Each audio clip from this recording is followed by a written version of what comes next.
There's again. Don't you dare. You're stealing our thunder, woman. I don't want to. Does that show up in the actual episode? No. That recording? Oh, man. No. Those are just for us. Just for us. Well, and anyone else who uses Zoom and knows what we're doing. Yeah.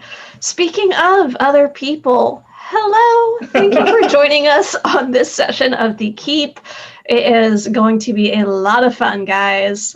So before we jump into the stream, let's go ahead and go through our announcements.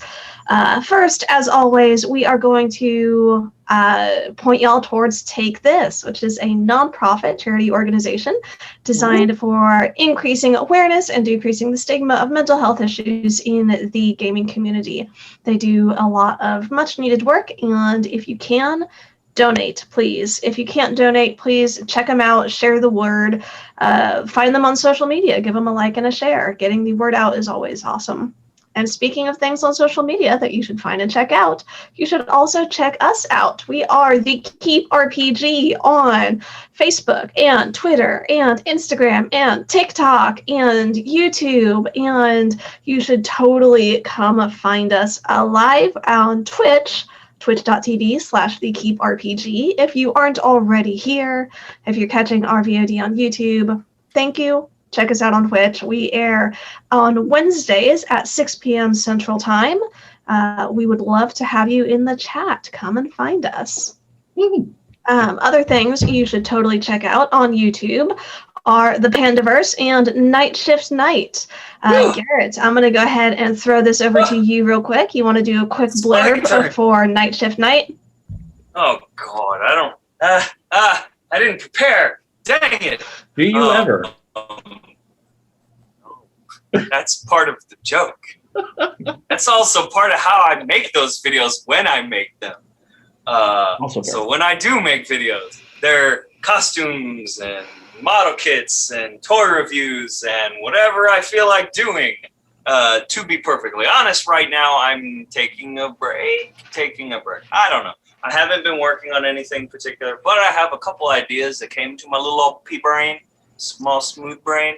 And I was like, oh man, so there's some stuff I'm gonna try to work on over the weekend. But I've been taking a break from videos. I've been, I don't know, trying to be a human being. I've been exercising. I don't know. I've been doing other stuff. But watch out. Stuff happened, mate. Don't get too buff. You won't fit in your costumes anymore. That's the problem. That's why I'm working out. Like, no joke. This is part of what spurred me on. I was working on things and I'm trying things on and I'm like, that doesn't fit the way it used to. And I grabbed this really awesome Batman thing and I go and I put this suit on and I zip it. And I said, oh no. It was expensive. We're going to have to make that last a little longer. So yeah, every time anyone rolls a natural 1, I'll do 10 push-ups. There we go. I like it. I love it. Yeah, see, now that I've said it, I have to commit to it. So, Pulling the hair back, I see. It's on the internet. Yep. We're going for the Beauregard bun today. Nice. I don't know if I could do an undercut though. I bet you could. Jay, you want to do a quick blurb for the Pandaverse? I forgot that was a thing. I'm sitting here like, all right, we're getting ready. Oh yeah. It's not just me, I swear. Right. So Pandaverse, Monday through Friday, noon to 1 Central. Can hang out with me and a bunch of other goobers as we play video games. And typically Friday and Saturday nights, although that's become a little more erratic lately. We do game reviews and early access stuff, and it's a lot of fun. So yeah, there's the Pandaverse Twitch, there's the Pandaverse YouTube, and the Pandaverse TikTok, which is blowing up like crazy because I figured out that people like seeing me be dumb, apparently. Like falling out of a chair, clips of falling out of a chair on stream because I got scared because my chat people are mean. I made the mistake of putting jump scare stuff in the chat and they used it, and that was really mean of them. So yeah. And I literally fell out of my chair. You're saying the chat can jump scare you with like something popping up? Mm-hmm. Yes, it's terrifying because I'm ADHD, so I get hyper focused, and then the jump scare, and Jay launches across the room. It's real. It's terrifying. So anyway, yeah, so come check it out. You can find my schedule on my page. Oh, cool. I believe that's all of our announcements. Oh, God! Let's do it. So without further ado, let's go ahead and jump into this session. So, last we left our heroes, having returned to Dragonthrone and realizing the situation was far more dire than anticipated. With Tiamat's forces marshaling their strength, the 11th hour begins to make their own preparations.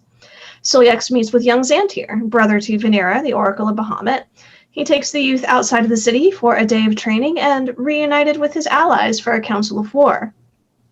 After a midnight fight with an awoken tree, courtesy of Kazator, from which the group emerged victorious, the 11th hour continued to plan their next steps. With some convincing words from Rai, Xantier agreed to join his sister at the chapel, safely removed from the dangers in Dragenthrone. Returning to the city proper, Kazator began to sow seeds of rumor to foment distrust against the Brotherhood, and Orberus began to scout the locations of the Brotherhood within the city, brought to them by Kahir. Late on the second day, they managed to locate Elias in the bastion ward at the Wing and Claw Inn.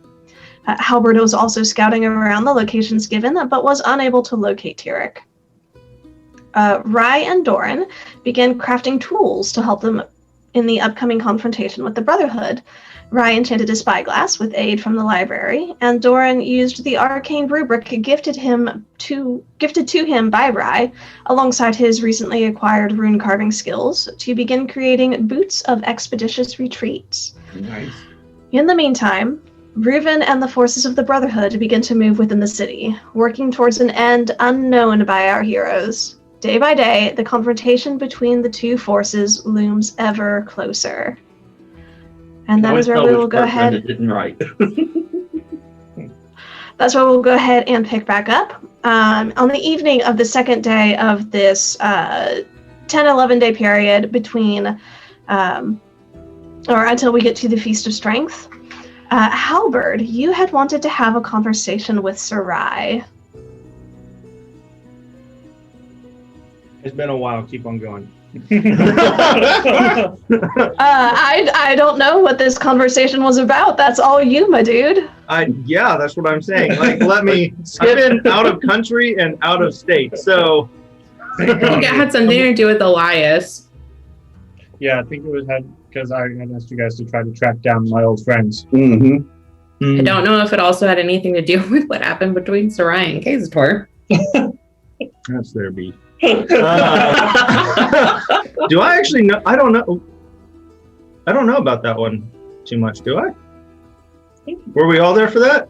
No, but I think, Kazator, you mentioned the fact that there was something going on with Sarai. I think so. All right. Yeah, let's go talk with Sarai real fast. I try to pick my brain and figure that stuff out. So, cheers, y'all. Do you remember how to do your accent? No, I don't. I don't remember much right That's now. all right. I got you, bud. That did happen last week when you weren't here. Yeah. You cover for me, I'll cover for you. Anywho, yeah. Let's go find Sarai and talk with Sarai. Depending on where she's at. Is she surrounded by a group of people, or is she... No, you can catch her by yourself. Cool. Let's go talk. Yeah, it's late enough in the evening. You can pull her aside for a quiet word. Let's see about this. You know, get the... There it is. There it is. Much better. Mr. Roy, I'm curious. Sullyx mentioned to me a couple of friends, and I was wondering if you might be able to inform me a little bit about Elias. I believe he was one of your companions from a while back. Elias? Yes, he was in the group of us that we grew up together. What became of this one? What road did he take, and do you know his whereabouts before he was brought into the city? I'm afraid I don't know exactly. I knew he had received a posting to the mainland. Much like myself, I was posted to Farendale. I knew Elias had received his own mission. I'm afraid I don't recall exactly where. I had left before he was assigned, and it had only been 5-6 months or so. We were fully autonomous in our own chapels. Is he someone trustworthy? Someone you would count on in a pinch, or believe him to be opposed to the Brotherhood, actually loyal to the true Church of Bahamut, or...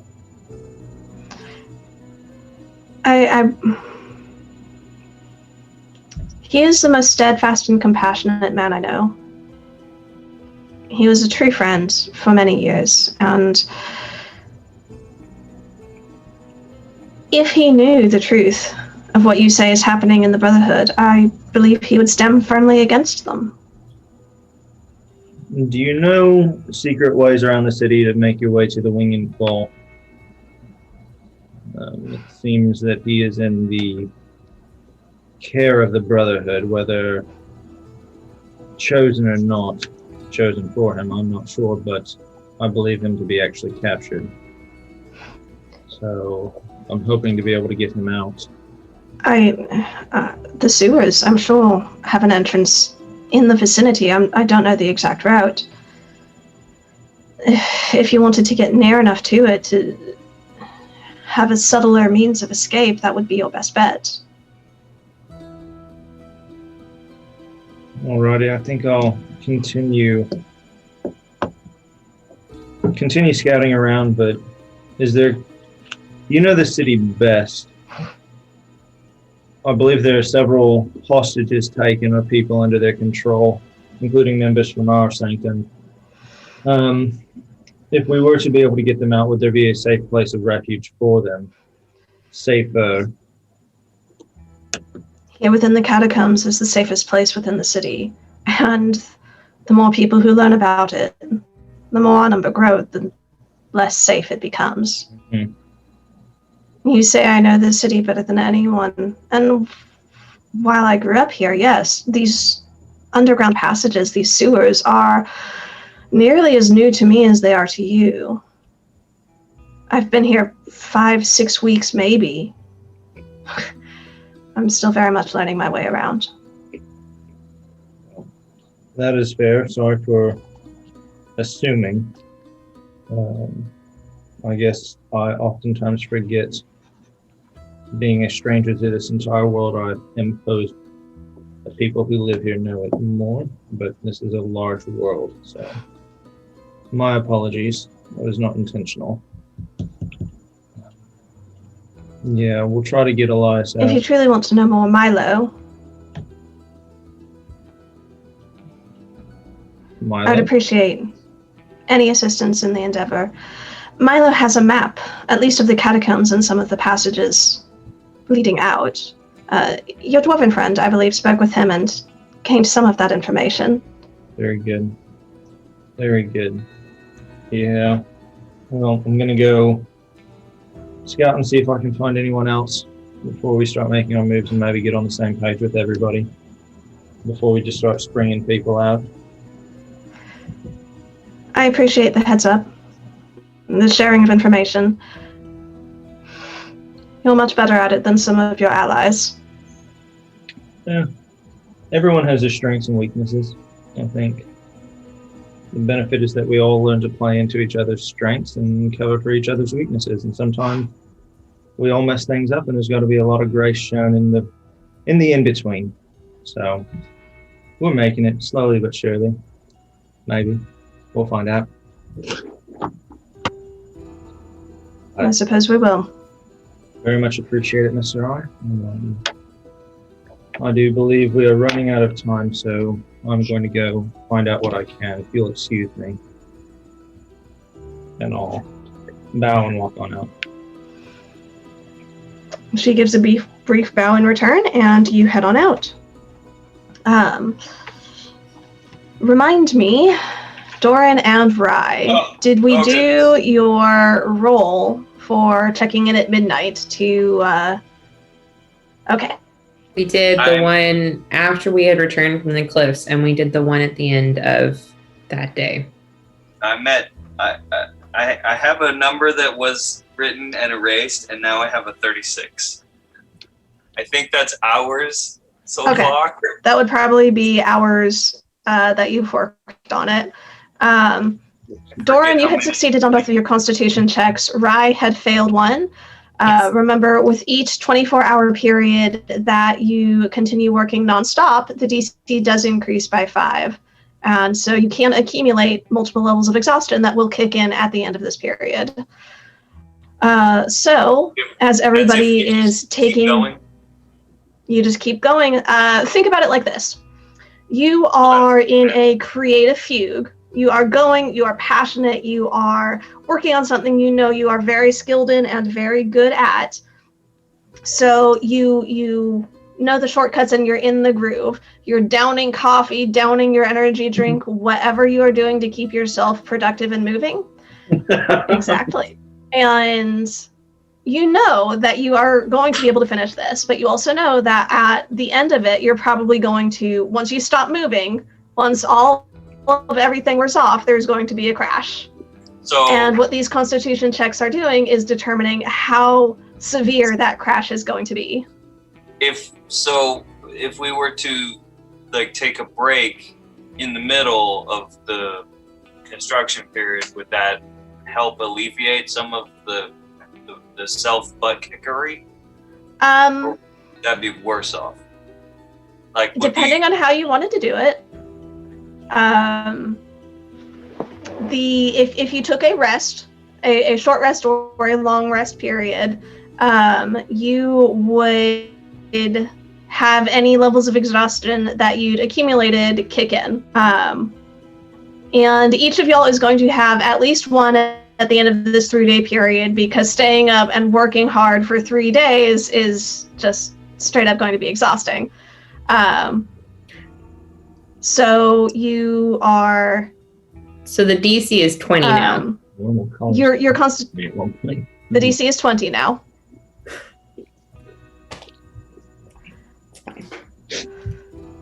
So if y'all would go ahead and roll those for me. Nope. Eeny, meeny, miny, mo. I picked this one, so let's go. I'm not even gonna roll the third one because there's no way I'm making a 25. So I'm just gonna give myself 3 points automatically.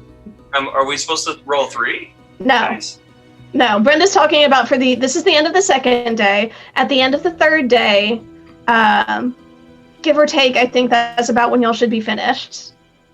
Sorry. It's a con save, right? It's a Constitution saving throw, yes.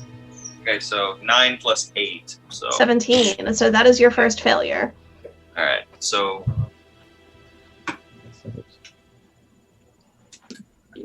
does that mean no time accumulated, or?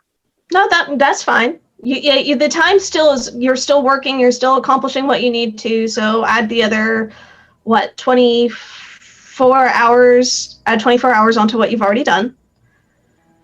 Sounds like college. So you should be at 60 hours at the end of this.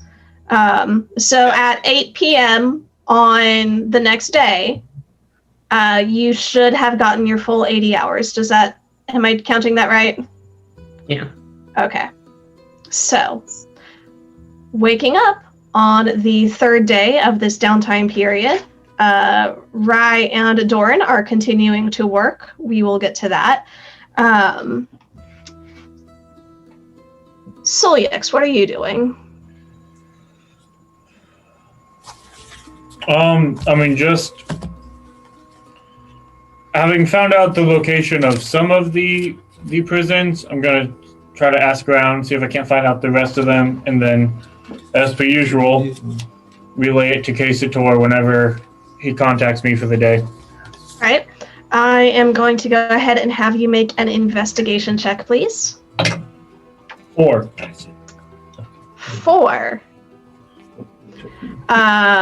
You're wandering around a little bit, but you are not able to pinpoint any specific location of any of the prisons. You find yourself wandering in circles, actually getting a little bit lost. You do about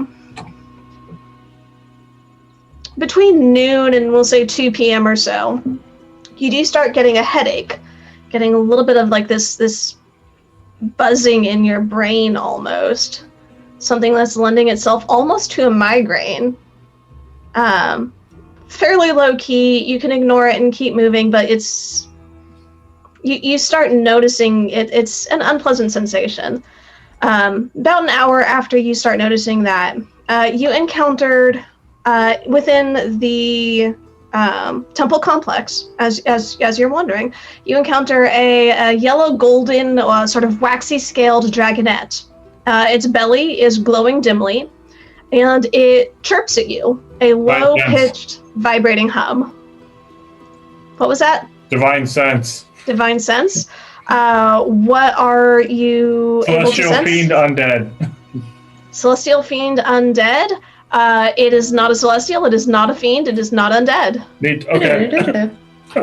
No, that's important.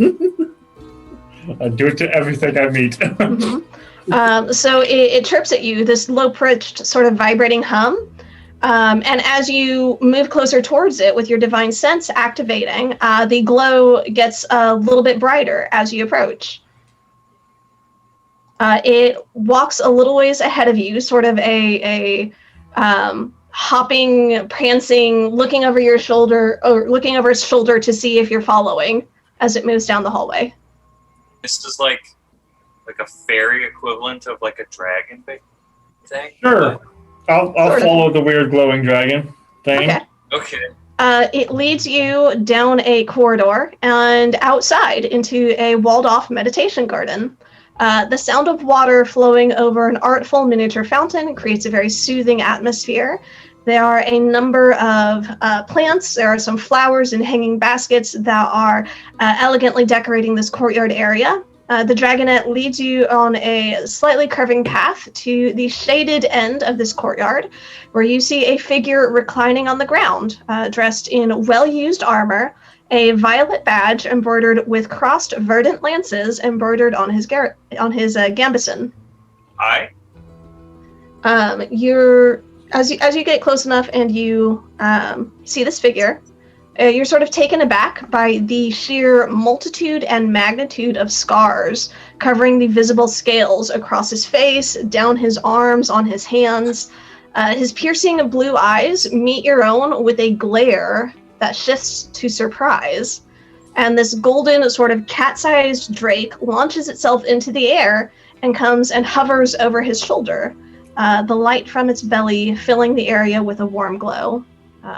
Its slitted eyes seem to laugh at you, almost, as you approach. The figure stands, and with a gruff voice, you see he greets you shortly, Arbiter. And the tension in this figure's shoulders speaks to a wary regard. He stands and gives a brief bow. My apologies for my companions disturbing your day. Cricket is still learning his manners.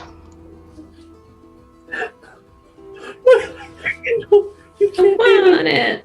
Lord, do I recognize the emblem that was on him? Yes, you would recognize the emblem. This is one of the knightly orders. Yeah, I can't read. I was writing my notes quickly when you said what they were, and I can't read what exactly I wrote. That's okay. You would know this one to be the Knights of the Scythe. Knights of the Scythe. Okay. These are often sort of archers, pole-arm fighters, and then also including jousters and wyvern riders. Okay. Mm. What was the gentleman? I don't recognize this dude, right? No, Okay. you've never met before. But we did tell you about Sid Reynolds. Yep. Yeah. Okay. Pardon me. You seem to have me at a disadvantage. You know me, but I don't seem to know you. That's not unusual. I'm not often in the city. Crazy. And you are? Captain Sid Reynolds of the Wyvern Riders outside of Cliffguard. I had wondered if that was you. Oh, I do fear to be brought to the Arbiter's attention. Right. So, why have you asked Cricket to come find me? I did not. He wanders on his own. As I said, my apologies for his disturbing your day. All right, then. Cricket at this point sort of extends his neck over Sid's shoulder and gives this same sort of low, vibrating chirp. I want a cricket! Well, Plenty outside. what are you doing in the city if you don't generally come down here? I was summoned as a council member for the preparations of the Feast of Strength. I am most dutiful as the Archpriest summons. Good. Then perhaps you can answer a question, since I happen to have luck bring me to you. It seems that I don't have all the answers for what's going on, and I'm curious. This Feast of Strength seems more complicated than ones in the past. Obviously, we're bringing in the Brotherhood, but there's details that I'm unaware of, and I was wondering if you could shine some light on the actual day of events, for what you know. From what I understand, the schedule is fairly typical, as has been established in previous years. Games and festivities in the city streets, a large feast held in honor of the new knightly candidates. They take their oaths, big celebration, party lasting long into the night. Sometime mid-afternoon, early evening, the official acceptance of the Brotherhood as a sect of the church will occur when we embrace our new brothers and sisters in Bahamut's grace. Awesome. Divine sense and insight check on how he's feeling about those words. Divine sense knows celestial, fiend, or undead in this particular presence. Make an insight check. 26? Yeah, no, 24. 24, okay. You see, as he speaks with about the Brotherhood and about that particular festivities in general, there's a tension, and it's the same sort of tension, almost of a gritting of his jaw and a stiffening of his shoulders that he speaks. It's the same as when he speaks of being dutiful to the Archpriest's summons. Like there's some reluctance or frustration there. So, tell me, I have been out traveling and recently returned. How do you feel about the acceptance of the Brotherhood into the church? Speak honestly, please. Oh, I'm sure the Archpriest is, in his most gracious wisdom, guiding us along the path he sees best. Of course, but I'm not asking him. I would like your honest opinion. Make a persuasion check. I like how Sid's voice is just a slight bit different, yet similar to Gertie. 17. 17? Makes them related.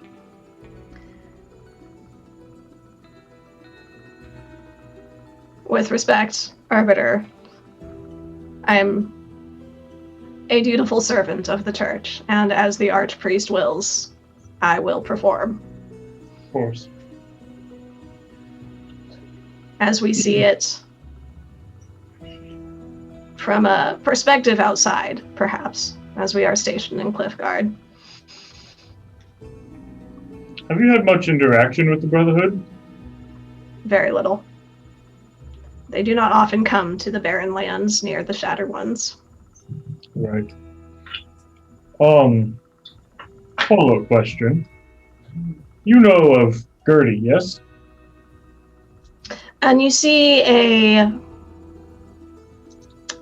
a flash of fear almost as you say her name. This concern overcomes him. His shoulders stiffen. Where he had slightly relaxed his stance, he now faces you directly. He says, I am aware of the charges that face my aunt. I assure you I have had no contact with her since the regrettable misunderstanding at her shop. It seems you and I both know regrettable people from the past. One of my childhood friends I grew up with was apparently arrested and then eluded her binds. So I guess we both have regrettable relations. But I'm curious. I knew Gertie a little bit in my time growing up. Her shop was always a fun place for me to visit. Finding out that she would be against the church is shocking to me. Are you surprised by these news? The fallout of this decision she's made has been a shock to us all. Do you find it accurate? The evidence seems incontrovertible. Do you always trust what is shown to you? Do you ever discern for your own?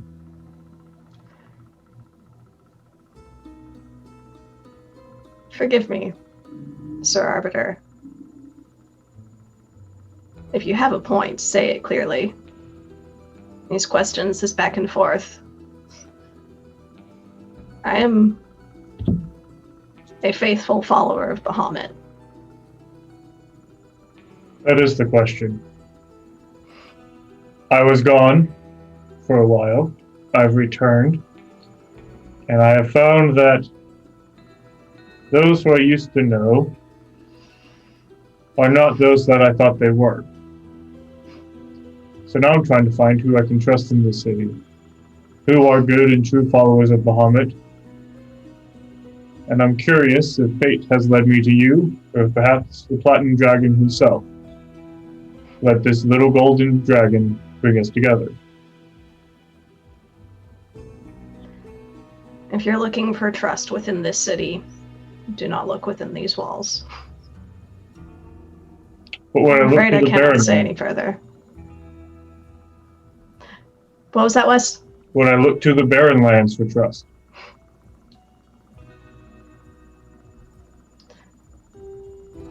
Depends on the sort of trust you're looking for. I assure you, those of us in the Barren Lands are true followers. good. I do hope we can speak again before the feast. I am at my Lord's service. I I must ask, when will you take your seat on the council? Many of your questions would be answered if you would take it. Yes. It's hard to be on a council when I am also required to travel. Perhaps when my wandering days are done. Well then, journey swiftly, Arbiter, and Bahamut guide your travels. You as well. Take care, Cricket. And I will turn and find my way back. Okay. You find your way back. You hear behind you another sort of chirp as Cricket sort of butts his head against Sid's face. And Sid reaches up and scratches him, and you head on out.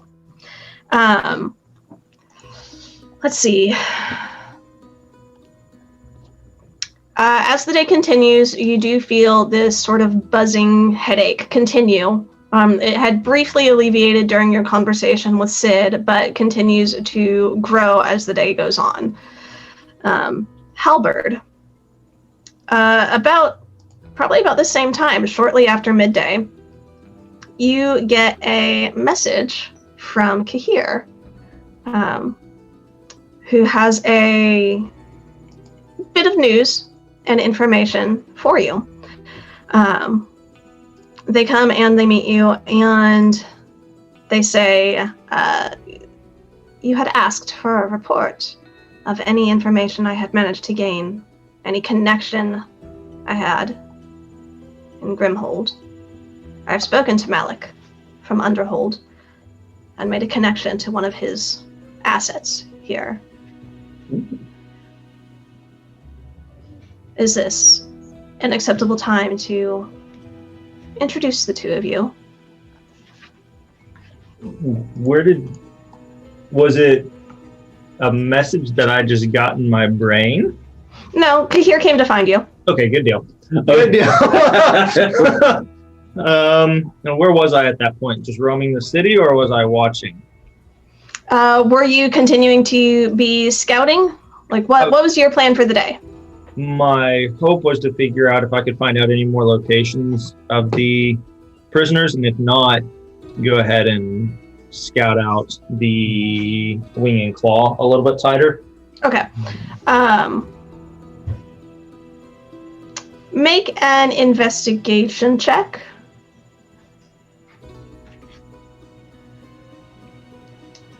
23. 23. So pretty quickly in the morning, you do find that each district has its own sort of jail facilities, but I think the sort of prison structure that you're looking for, specifically for any heretics or rebel priests or anything like that, those would all be held in Dragon's Heart. You can try and make your way through the gates, either through deception or stealth, or you could try bribery or persuading the guards at the gate to get in there if you like. But you get the sense that that's going to be a bit of an event. Not enough right now. That's not wise, especially with no one knowing what is going on and where I'm going. So it would have been looking at the wing and claw and finding routines and finding access points and finding out what things look like, and definitely not showing my face or anything like that, but because I've got the armor of disguise and all that stuff, so I can change clothing appearances and Yep. things like that. So thanks for your death, Val. I needed to talk to you about something, but you're gone. This is a nice consolation prize. So Kahir does find you there. And while they are offering to introduce you to this connection that Malik has here, they are also delivering a report, because you had asked them to look into finding information about gatherings of the Brotherhood and seeing how those are scheduled. So they do report that there's a scheduled gathering tonight at the Eleganza.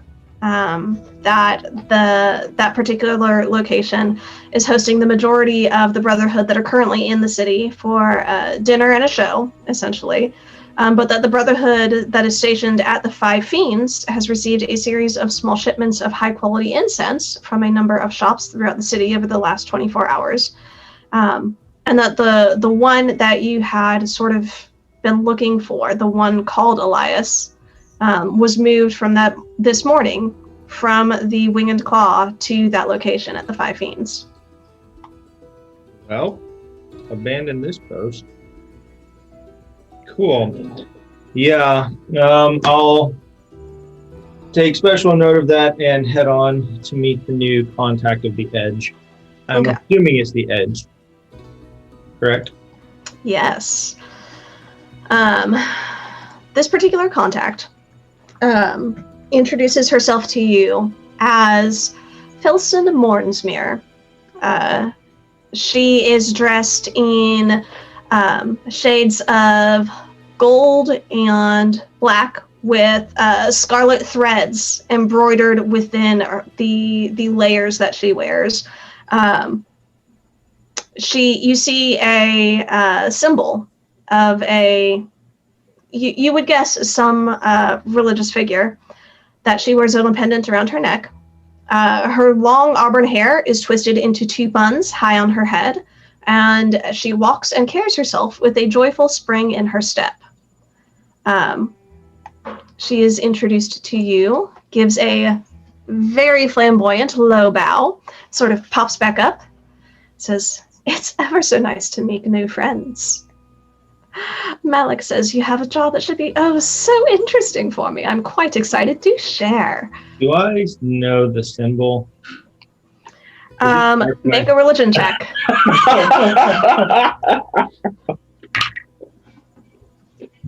That's 13.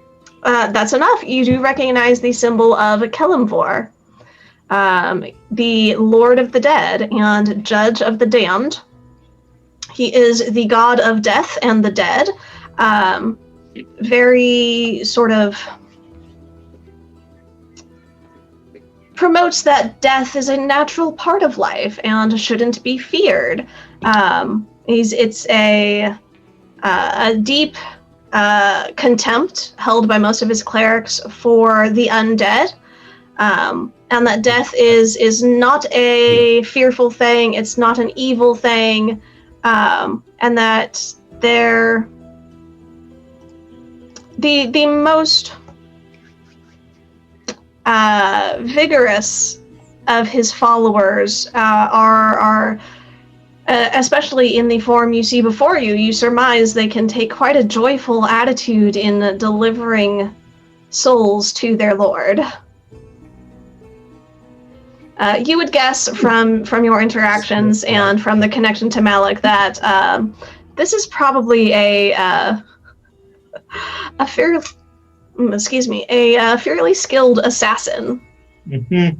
And that her work is also a form of worship. I'm gonna look at Kahir and look at her and just be like, "Huh, I remember when I was being chased by an assassin, that kind of stuff." Yes. Last question, just to try to cover my bases. In my research of Tiamat that I've done, is there any connection between these two deities of an allied position, a friendship? Not with what you're familiar with, no. Okie dokie. Good question, though.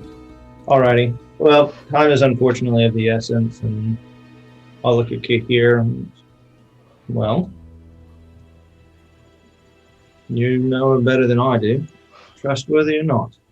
And I'll say this very clearly in front of Miss Hilson. Filson, she looks up at you and she says, "Well, you can trust me to do a job well enough. I owe Malik a favor. This is a good way to pay it off." Favors are finicky things. You never know sometimes who owes someone another favor on top of a favor. So, but I can certainly appreciate and deeply respect the skill and the background and the legacy. Am I catching, is this based on my cleric friend a cleric, or is this a rogue?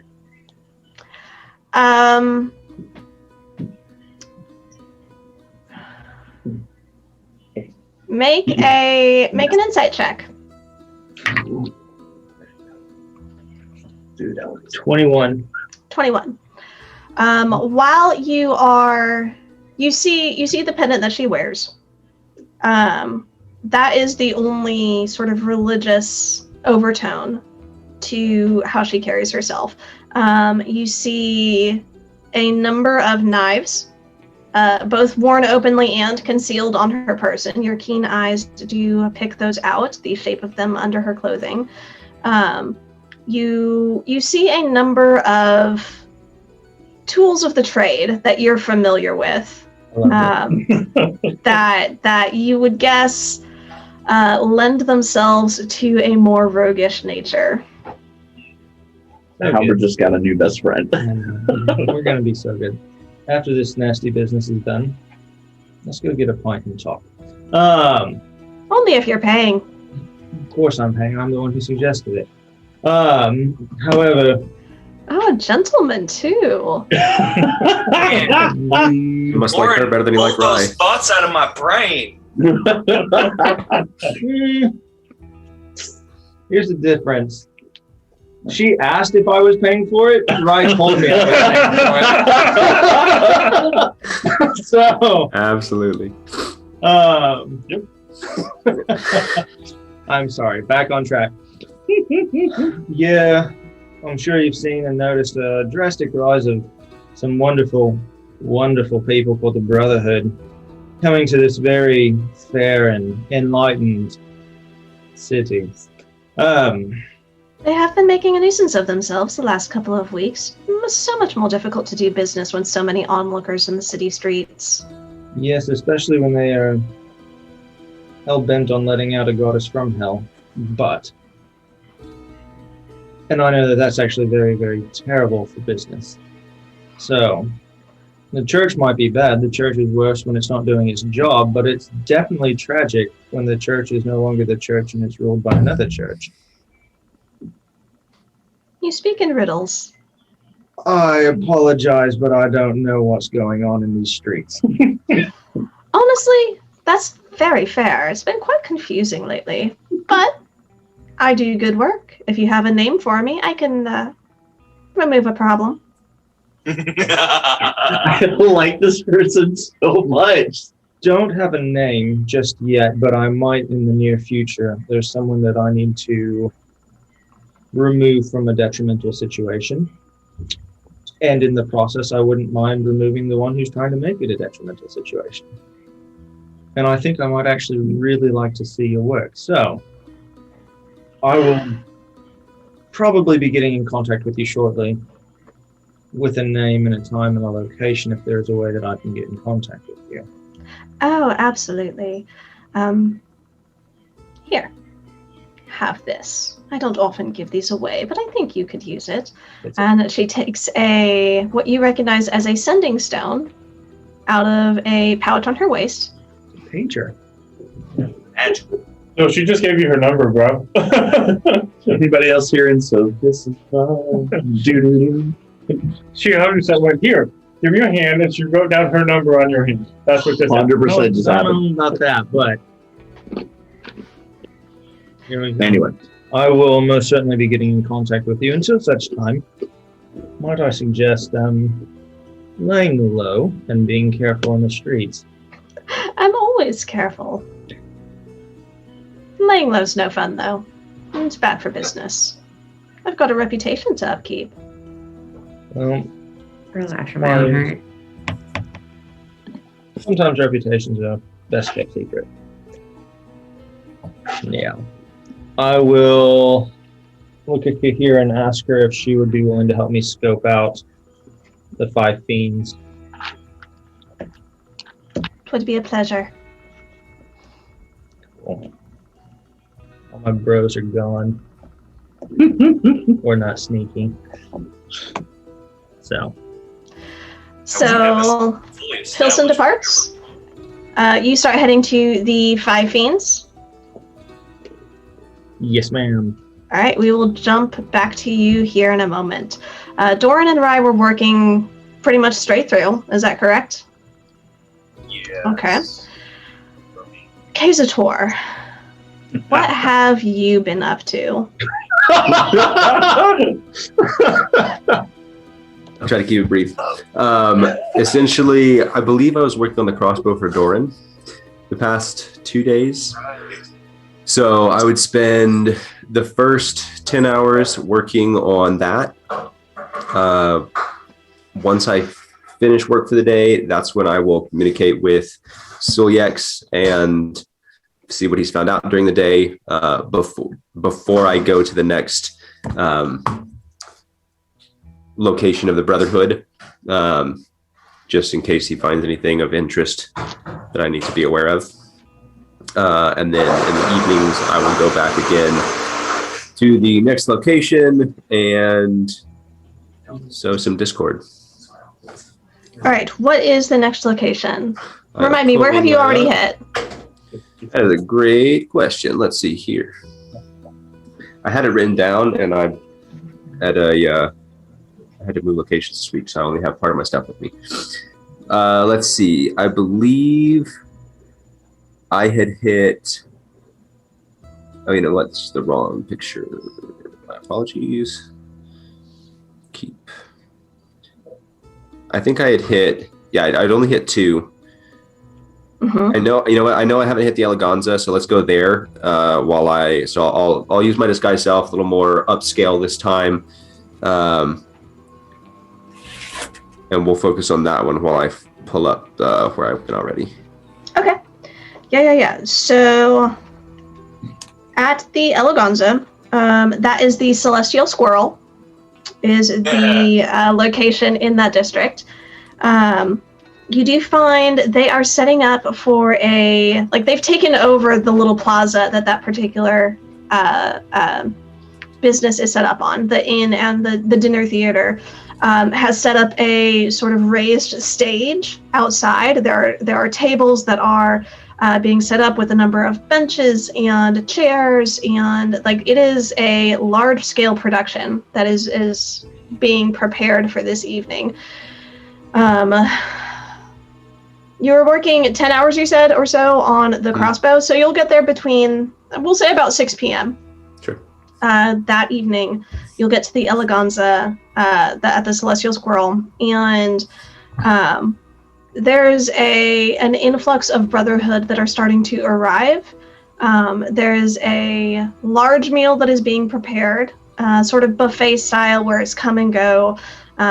Warm, fragrant bread and a hearty stew. There are casks of ale and cider that have been tapped and opened and prepared for people. It is a large-scale event. There are lots and lots of people that are starting to wander around, and the stage is being set up for the aerialist show. There are bright colors of silk and ribbon that are creating this beautiful circus effect without impeding view from any of the tables. Okay. I will. So it's not really. Is there any dance floor or mingling type place, or is it all there's the show floor and then there's kind of the tables around and people are keeping to their own groups? There's a fair bit of mingling that's happening. Okay. Most of the individuals here are the Brotherhood. The show is being put on specifically to honor them. Gotcha. To receive them and to welcome them, and sort of as an entertainment event to showcase the wonders of Dragon Throne prior to the Feast of Strength itself. Okay. I will mingle with people for a bit, try to find, again, key people outside the Brotherhood, the people of the establishment, higher ups, anybody that seems like they have more sway in the area, and then I will, towards the end of the evening, I will cast Mass Suggestion again. Yeah, go ahead and make an investigation check. Okie dokie. Ooh, natural 19. Ooh. Plus, probably not great if I remember correctly. Investigation plus 2, 21. 21. Okay. So yeah, you find a number of individuals outside of the Brotherhood itself, but who seem to be sort of community members who are coming and helping to foster this event. You can catch up to the full dozen of your choice. Sweet. That you can use for the Mass Suggestion spell. Perfect. That's going to be a DC 16 Wisdom. Okay.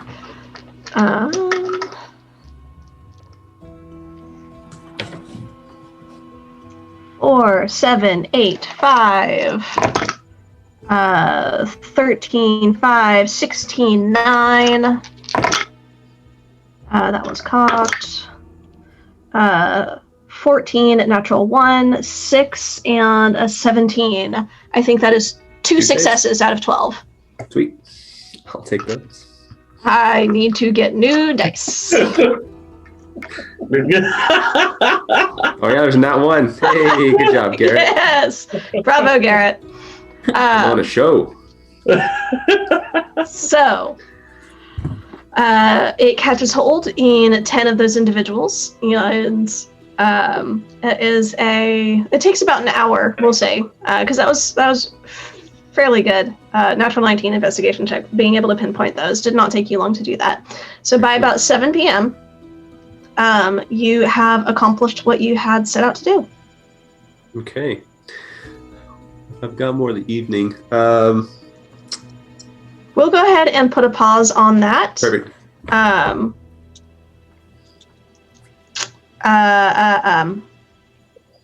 Halberd, did Kahir give you the... She did let you know that the Five Fiends had been having the shipment of stuff. She didn't tell you what time the show at the Celestial Squirrel was kicking off. Nope. Okay. Orberus, what have you been doing over the course of the day? Going to various ritual locations, or what I think are ritual locations. Basically the places that the Brotherhood is camped out, and using a mixture of Wild Companion and Polymorph, just basically scouting the place out for evidence of rituals, and kind of getting a lay of the Brotherhood's coming and goings. Okay. Are you focusing on one place in particular, or are you? Because you'd hit two of them already, I believe. One or two. I only had one written down. I didn't. Okay. There was a second. You're right. Because you'd spent the first day working on creating acid arrows. Yes. But yeah. So I don't have the star. What is right? Yeah. The one closest to the water. The point closest to the water. Sure. I thought I went the other direction. There was the Shallows and the Harbor District, right? Yeah, the Shallows and the Harbor District are both coastal. I think I did Shallows first. You did 6. Yeah. No, you did. I believe so. I believe you hit the Five Fiends first. Yes. And so the Harbor District would be the Spotless Ore. Yep, Spotless Ore. That's where I'm going next. Okay. And basically, until Solix tells us where prisoners are being kept, I'm just going around the points, and that's all I'm doing until he contacts us. Okay. Go ahead and make an investigation check. Oh, balls. You sure it's not perception? Are you just staying on the outside? Are you just observing what happens? Or are you going and you're trying to figure things out and learn more information from the inner workings? Honestly, the second one. Then it would be investigation. Okay. That's an 18. 18? Yeah, natural 19 minus 1. Okay. So you see it's a fairly kind of dingy tavern, the Spotless Ore, but whatever is inside smells delightful. As you're watching over the course of the day, there are people in and out. It is a popular spot for sailors, although the more Brotherhood that are there, the fewer sailors that come in and out. The fewer of these fishermen and dock workers and people who are normally their custom.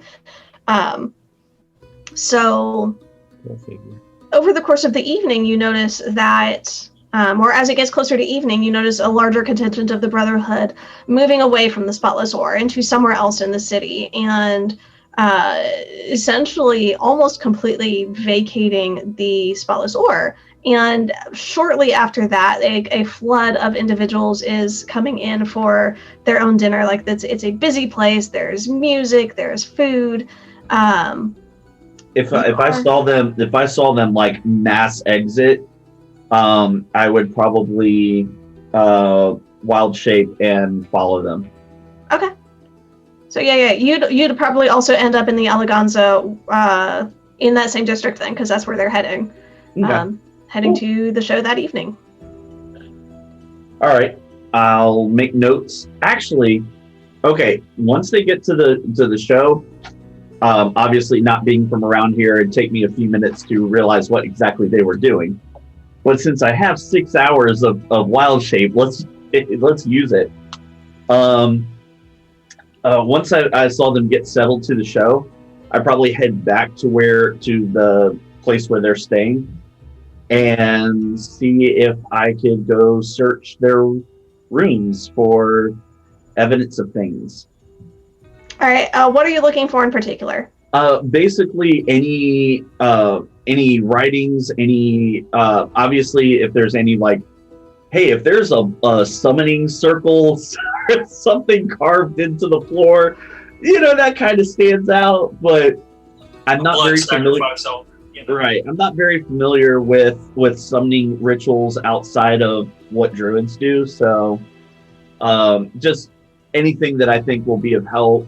Papers, is there any missives that might be hidden away that might help us learn their plans, that type of thing. And I realize I am setting myself up for another friggin' investigation check. Yeah. There's not much I can do to help that. No, there's really not. Go ahead and roll it for me. I like this die. And that's a natural 20 for a 19, y'all. Good deal, good deal. So after their rooms are vacated, the top floor is basically empty. You hear... What form are you in? Just for curiosity's sake. What's your wild shape? I went in as the Bloodhawk until I got back there, and then would have tried to walk in if I could just walk in without, I'm in my half-elf disguise. So if I could just walk in, but if somebody tried to stop me, then I'd probably turn into like a mouse or a spider or something, whatever would let me sneak in. Yeah, like you can get in. There's a flood of people who are coming in. You can get in. But if you're trying to sneak upstairs, go ahead and roll me a stealth check. Oh, I'm actually kind of good at those. And yes, I do mean that I have proficiency in that. Oh, nice. Is that my stealth or like my normal stealth? Oh, details of wild shape. I think you use the stats of... Yeah, that would be your normal self. You're in your normal form. Okay. That's what I was making sure that we had established. I'm sorry. Yeah, you're in your half-elf form. That would be a 22. 22, yeah. Without a problem, you managed to sneak upstairs and start investigating some of the rooms. You don't find any carved runes, no ritual circles, no bottles of blood, like... Nothing overt like that. You do find a couple of missives. Most of them are fairly... Actually, what languages do you read? Common, Druidic, Dwarvish, and Orc. You do not read these. You don't understand what they say. You know what I know I haven't known him long. But I have a feeling that if Casator was here, he would probably either copy these down or just stuff them in his bag and go. Since I have a bag of holding, I'm going to go with that route. So yeah, I'm stealing everything. Just the paperwork, not literally cleaning out the room. Okay. No, yeah. Everything. Beds, lamps. We're Mary Poppins in this. This chair is suspicious. I must have it. I will say the other interesting thing you do find is let me make sure I'm telling you the right one here. Yeah, an onyx as big as your thumb, like cut beautifully, pristine, like a massive jewel. Okay. I immediately went to the Pokemon. I'm such a nerd. It took me longer. It is not a big rock snake. It is a big, beautifully cut, priceless gem. Okay, thank you. It's a tiny rock snake. That's coming with me too. Okay. Mm-hmm. What the Hawk Bandit wouldn't give for that. Right? Onyx is what he was after. Mm-hmm. Well, make friends with your local druid. Never know what they have in their bag of holding. Apparently. Where are you? Remember when our druid stole more than our rogue? We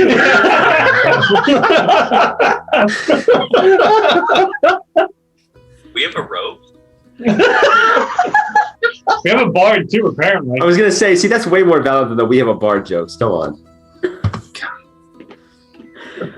Okay, so you do manage to nab those. It gets to 8 p.m.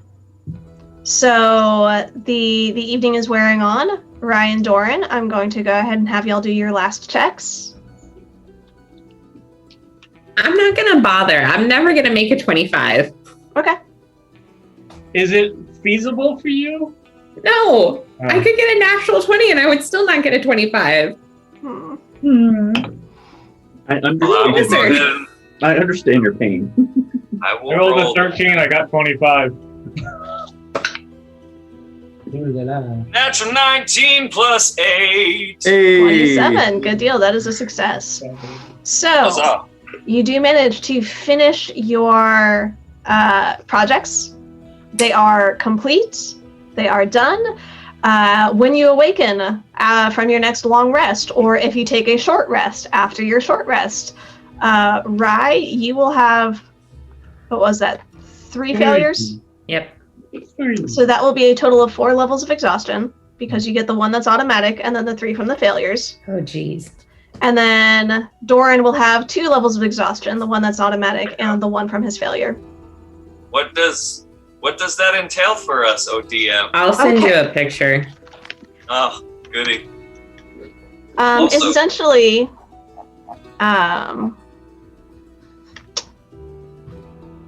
Doran, you will have disadvantage on ability checks, and your speed is halved.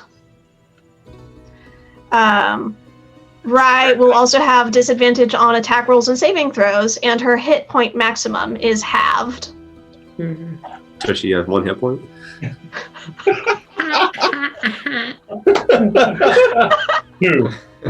Squishy Wizard is extra squishy for the next day or so. Extra squishy wizard.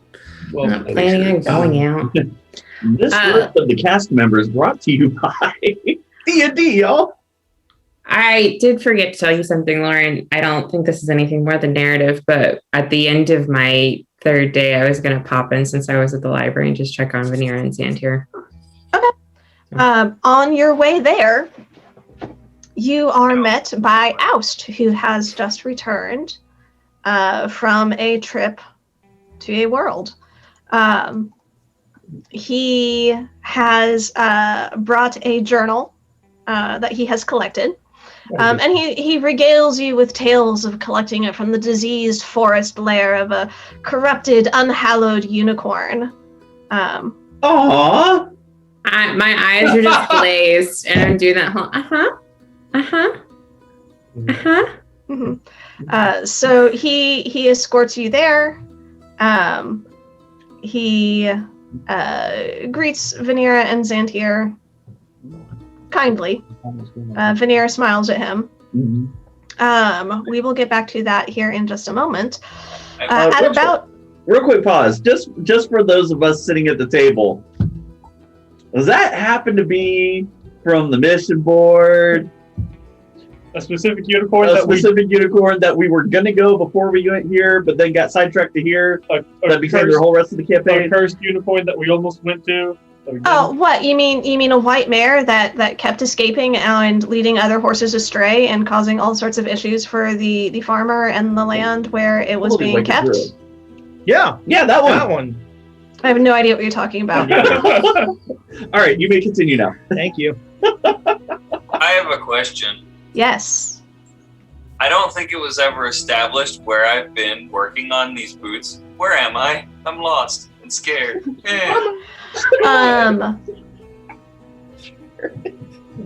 had found a forge in the city. Okay.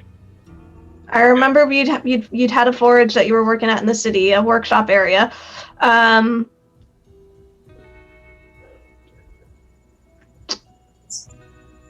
The one that would have been most prominent and most familiar to you would have been in Bull's Head Plaza, the ones that were a shop across from Gertie's shop. Those two shops, okay. Mm-hmm. I guess I'm hanging out there. Cool. Okay.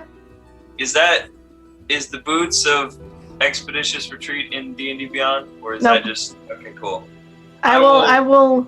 Essentially, what it is you have magic boots. There are 3 charges of Expeditious Retreat that recharge at the beginning of every day. Get a note card or something. Mm-hmm. Halberd. Mm-hmm. At dusk, so at this point in the summer, about 9 p.m., you notice 3 figures approach the 5 fiends. And the way that they're walking, let me clarify. What's your passive insight? Passive insight would be a 17. Yes. Okay. So the way that they're walking, the way that they're moving, the way their shadows falls along the street in the torchlight that has been placed outside, something tells you that the shapes they are wearing are not their true forms. They go into the 5 fiends. Sure, there'll be dragons. And you hear a murmur start to come out of the building. Siliex. Oi. At dusk, your migraine starts to just blinding pain shoot through your head. I don't get sick. That doesn't happen.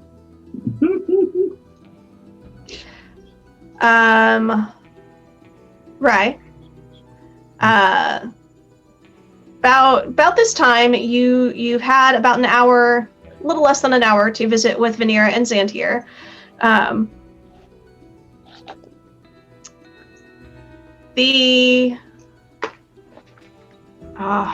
just lost his name. Where did it go? Yeah. It's right there. I wish it was that easy. The tiefling, who you and Halberd had previously met.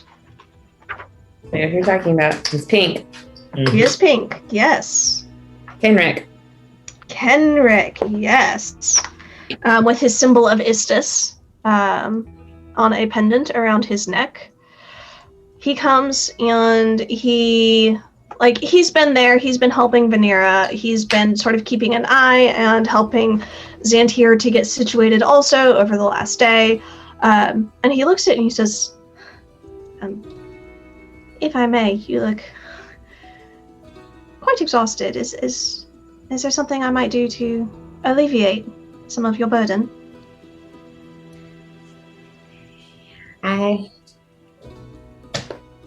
I guess yes, because I have nothing I can say to you at the moment. My mind is just arcane sigils.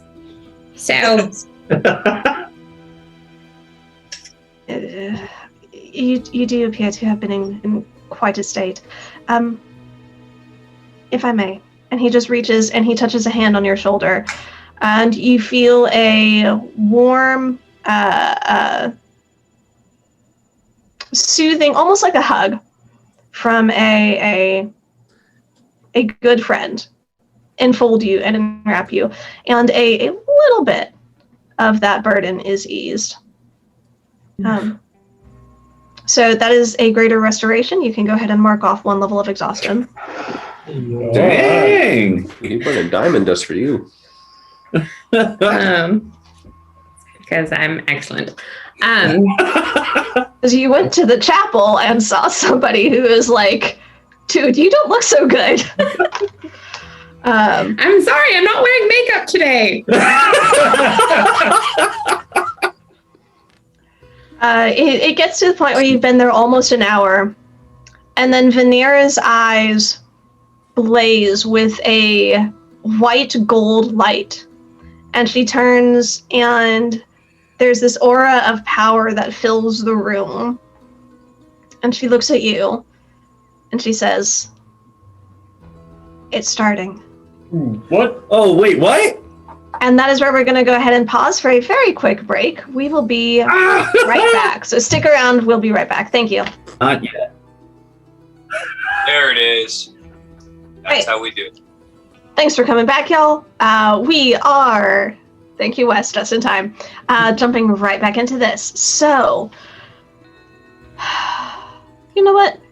Who wants to go? No, Kazator. Kazator's farthest back in time. Kazator, what are you doing? It's 7 p.m. The show is getting ready to start in probably about an hour, 45 minutes to an hour. What are you doing over in the Eleganza? See, I now feel like this show has more significance and I should stay here, but that's not what I was going to do 2 hours ago. So I was going to probably do something really stupid, especially now. It's okay. Do what you were going to do, because you don't know any of this. Yeah, I know. Live your truth. Have we noticed preparations for the Feast of Strengths? Like the area that they're getting ready, is that in Dragonheart that's happening? The main party with the games and the most public area is in the River District. River, so that's 10? No, 9. Okay, perfect. So that's been getting set up for the competition and all that kind of stuff. Yes. Okay. I'm gonna go there, and on the way, I'm going to disguise myself as Captain Ignoramus, and I would like to talk to whoever's in charge of looking over that stuff, that I want to check out my son's equipment to make sure that it is properly being prepared for the day of the events. Okay. Make a deception check. I can do I'm that. having flashbacks to our text thread earlier. Right? I don't remember I texted earlier. That's inside baseball, folks. That's a natural 20. Yes! Hey-o. Where's the box? Nice. Natural 20. For a Okay. total of 32. Well, Yeah, I messed up my camera. Dang that, son. I messed up my camera. Okay. That's whatever. So you're talking to this sort of the overseer that's currently in charge of everything is an older human man, setting up the layout of everything, making sure that tables are going to be there, talking about how the food's going to be organized, and the displays of strength after the knights have taken their oaths, I think, is probably where you would most likely, in that discussion, in that area, sort of find what you're looking for. And you talk to him about this equipment that you're looking for, and you talk about your son, Amirin, and checking his equipment and making sure things are prepared. And for a second, you see his eyes get really big, just massively huge. And then he realizes that you're talking about Amirin and just what you're actually wanting to accomplish. And so he's like, young Amirin's gear will be stowed in this area. I'm afraid he has it for now. Your nephew has not brought it yet. I will let you know as soon as it is delivered here. You will have all of the chance to check it over, sir. I understand wanting to keep a family eye on things. Absolutely. Show me to where the equipment will be kept. I want to make sure that it is appropriate for my nephew. Of course, sir, of course. Make an insight check. Oh, no, I'm rolling bad tonight. Insight. 21. 21. With how this dude's reacting to your slip and calling Amira your son, he is now absolutely certain that you and his wife and your wife's sister had a thing, and that's why you're so invested in Amira. Yes! Oh no! Oh yes! Making this family look like a bunch of. That's what I can't keep. It's fine. That's great. Which one is it? So he is all understanding of the investment that you have. He shows you to the location, the storage shed that has been pulled aside and relegated for this task. He shows you how the swords and the armor and how each squire newly knighted will have their own sort of cubby area to keep their things, and how it's so secure. He shows you the lock that is on the door and the set of keys that he carries, and he has the only keys. Like he will be the one in charge of the security for this event and watching over this area, and he is going to do his due diligence in making sure that everything stays safe and appropriate. Oh, he should not have told Quesator that. That he's keeping the keys. Yeah. Hawk Bandit rides again. If as he shows me the locker and I kind of poke my head in and look around in bed, just like, small little locker, whatever it is, investigate it, I would like to white glove slyly drop my vial of diseased leeches in it. Okay. I just want to are you intending for the glass to shatter, or? No, I just want to uncork it and kind of dump them out. Okay. Oh God. Or you know what? I will just set it in there, uncorked, so that hopefully the scent doesn't immediately just fill the room, but I can close the door and hopefully just fill the locker. We'll see. Make a sleight of hand check. Fantastic. Now it's when I start rolling poorly. Here we go. Easy, natural 20. I wanted to Okay, work. that's not bad. I don't remember what my sleight of hand is. 1,000. Okay, 18. Okay, yeah, without a problem. You smoothly set it down. There's you can tell there's an odor that will permeate this space fairly quickly, but they'll have no idea where it came from or how it got there. So apparently Orberus and the Quesator think alike. And as I'm invested in this. As I close the door, I just want to pour a little bit of mimic goo as it closes so that it sticks shut. We'll let that happen with an 18 sleight of hand. Sure, we can go ahead and make that work. I'm so happy. We Okay. farted at him. We're pranking his nephew's son. It's great.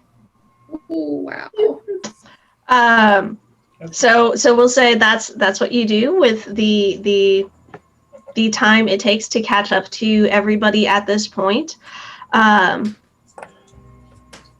Over break, briefly, Doran, we had established that you had not actually been at Birdie or Bilgum's. You had followed right to the library to utilize the workspaces there and the larger repertoire of goods available to you at that point. Because I would rather hang out with a friend and stuff and not be trying to manufacture items in Doodoo City. So at this point, you have also witnessed Venera with the eyes glowing brightly, saying, "It is time," or "It has begun." And right, you had mentioned something about Oust running faster than you. Yes. Actually, what I want to start out with, and I will verbally say this because other people may see it first. Where's the sending stone that I gave Venera? So Venera has one with her. And Sarai has the other one. Sarai has the other. So we're with Vanera. So You're with Vanera. I want to take the sending stone that she has that connects to Sarai so I can send a message to Sarai. Okay. You can do that. I'm going to send her, the ritual is starting. Tell Halberd or Kazator immediately. Notify Celiax. I'm on my way with Oust and Doran. Okay. You get a response back. I will convey this information. Thank you for the warning. Be safe. And then I'm going to look at Oust, and I guess Doran now, because you can run super fast too. Nobody's halved. Yeah, I'm not fast. This has not kicked in yet. Like, your levels of exhaustion have not kicked in yet. You haven't had your rest yet. But he only has... But I'm going to look at them both and say, go. I will meet you there. Just go. Find Halberd, find Kazator, just go. I will... All right, time to go. And I go. Okay. We'll see if Oust lets me keep up with him or not. Oust far outpaces you. I'm sure. I'm not shocked by this. I assume I know the way to go, so I go. Yeah, you've traversed this path enough times now. You're familiar with it. It'll take a little bit of time for you to get to the exit out, essentially, and you've never actually opened a door out of or into the library. So that might... it's dumb that he's running ahead and not waiting for me, huh? Yeah, he's booking it. Oust. Oh, where's my... You can't wait. You can't be patient. I'm not that slow, dog. I mean, if it's... I'll dimension door with Doran. Just to get us through some of this faster. Yeah, we'll say you make your way there. Over time, with Dimension Door, you can go. How many are you using? Dimension Door is a 4th level. It's a 4th level spell. How many would it take for us to get to exit the chapel? To exit the chapel, 1. That's not a problem. I'm gonna use it just to get all the way there. Okay. However many spell slots I need to use. 3 total. Okay. So 1 to get out of to get to the door out of the chapel. 2 to get from the closest temple entrance where you come out at to the landing pad, essentially, at the library. Their gateway. I don't care if Oust likes it or not. I'm helping brace this woman because she's exhausted and now teleporting me. Y'all are both exhausted, but the levels of exhaustion haven't kicked in yet. Does that make sense? Mm-hmm. Yeah. I understand how time is. So mechanically, you're still functioning. You're still pushing through it. You're still on those last vestiges of your energy drink and coffee and caffeine rush. Adrenaline still. Right now, you're RP tired. Yes. Yeah. Mm-hmm. Solyax and Kazator and probably in that order. Solyax and then Kazator. No, I take that back. Solyax and then Halberd and then Kazator. You get a sending message from Sarai, and it says, Rai says the ritual has begun. She is on her way with Oust and Doran. Be safe. So Solyax, you get that first. What do you send back? On her way where? Where to go?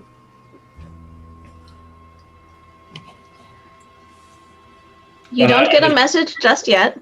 I start moving into the city. I don't know where I'm going, but I'm moving my way out of Dragonheart into the city. Okay. Halberd, you get a variation of that same message. What do you send back? Understood. Outside 5 fiends, where Brotherhood have Elias. I can't believe I'm doing this. Putting Nightbane in the catacombs. Please retrieve if possible. Maybe going in. Okay.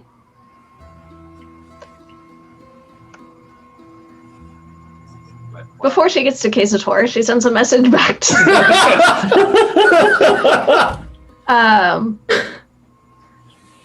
Halbert says, activity at the 5 Fiends. His tone concerns me. Please hurry. Yep.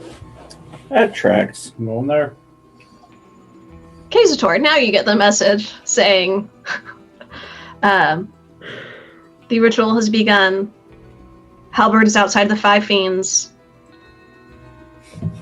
And Sarai, Sarai would probably know the story there, so she'd be able to tell you it would be in the shallows. So you that information is conveyed to you also. Orberus, what are you doing? I am ransacking a room still, completely oblivious to all things going on. I'm kind of interested on how this plays out. I kind of am too. So. They all come back right now. Highs or lows? Oh, shoot. Well, you've Wait, been you're rolling lows. I was gonna say, I'm rolling, you're telling me. Okay, the way you've been rolling, let's go with lows. It's cocked. That's a natural 1, so lows it is. Push up, Garrett. Going for diamonds this time. Oh, there you go. I see. Orberus, you also get ascending from Sarai, communicating the gist of the same information. Okay. Oh, shoot. I get to reply back, right? Yeah, 25 words. Sending works again. It's been a while. I'll just say, all right. And now, where exactly is that again? She gives you, she does it's in the shallows, so close to the coast. So that's that, and which is the one that I had already been to, right? Yeah, you'd been to the 5 Fiends. Cool. Yeah. Awesome. You would have known the so name. you would know exactly where it is. Yeah. I brain farting there. All right. Yeah. Poof. Superfly. Heck, as a matter of fact, which one has the? Oh gosh, yeah. Bloodhawk is just as fast, but it's also small. Bloodhawk. Poof. Okay. Halberd, you get a message back from Sarai saying your friends are en route. Please be cautious. Help is on the way. Inside of the 5 Fiends, Oh god. there is a dull red glow that begins to shine out the windows. The murmuring that you hear continues unabated. It's hard to make out any individual sounds from where you're at outside. Can I see a catacombs entry point? You can see a sewer point not terribly far away. You know, the sewers will lead to the catacombs.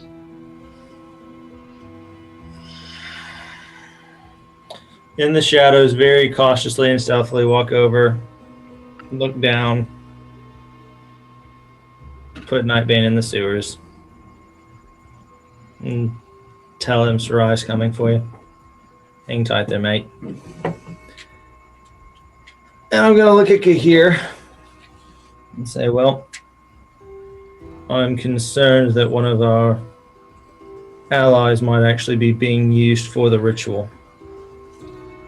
And things are in motion right now. They're starting. So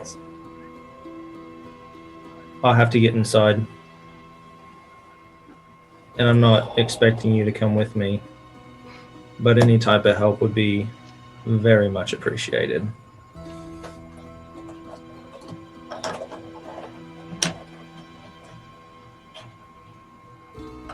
I think the others are on their way, so if you desire to stay out here and inform them which way I go, that is just fine. Thank you very much for all of your help through this.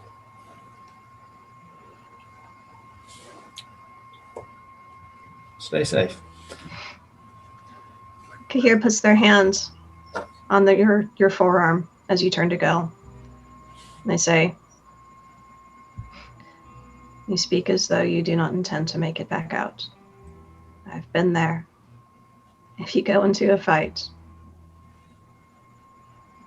be cautious, not to fight to lose." No, it's going to be fun. I'm going to cast Pass Without Trace and start walking towards the door and disguise my armor into that of the Brotherhood and pull out my brass pendant.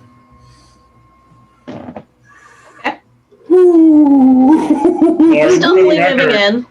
For the record, I'm on Gygax going full on. I'm full on Gandalf through Ministerial in this fight right now, man. What is Gygax's movement speed? He's Warhorse, so 80, I believe. Is that dashing or is that? That's regular.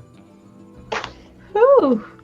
Yeah, Warhorse. He's fast. It's either 80 or 60, but I want to say it's 80. I may be wrong. It could just be 60. Warhorse, 5e.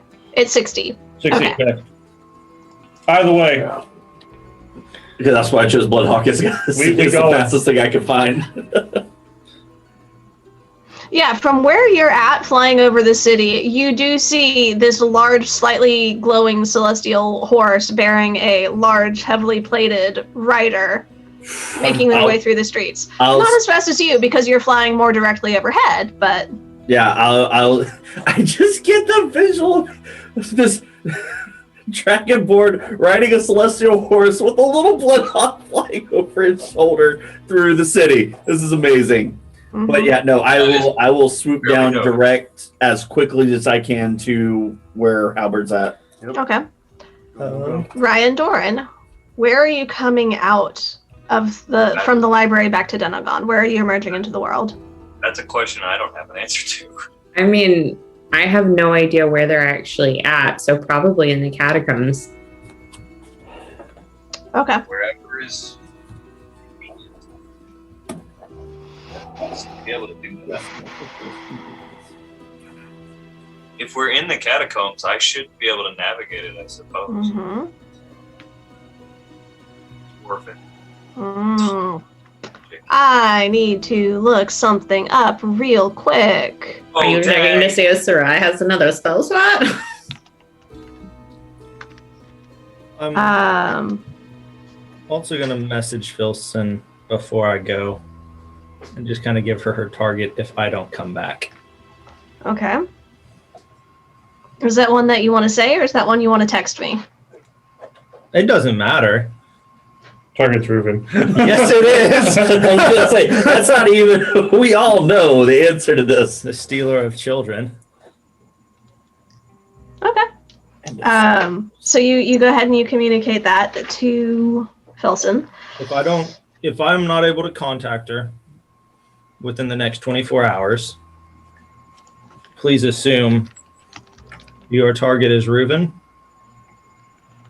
And send to the abyss the one who tried to kidnap a little girl. Watch this man forget to I was thinking the same thing. It's like we get done, it's just like, oh, I'm so tired. I'm going to take a nap. Wake up the next day. Reuven assassinated! Praise God. Oh, that was easy.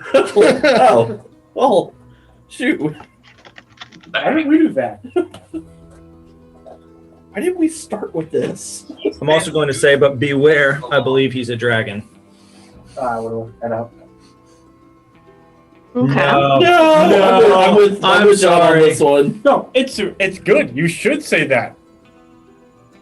Don't do what I do. because I would, like that would make it be like, oh, it's a dragon. Well, I've got to kill this one now. So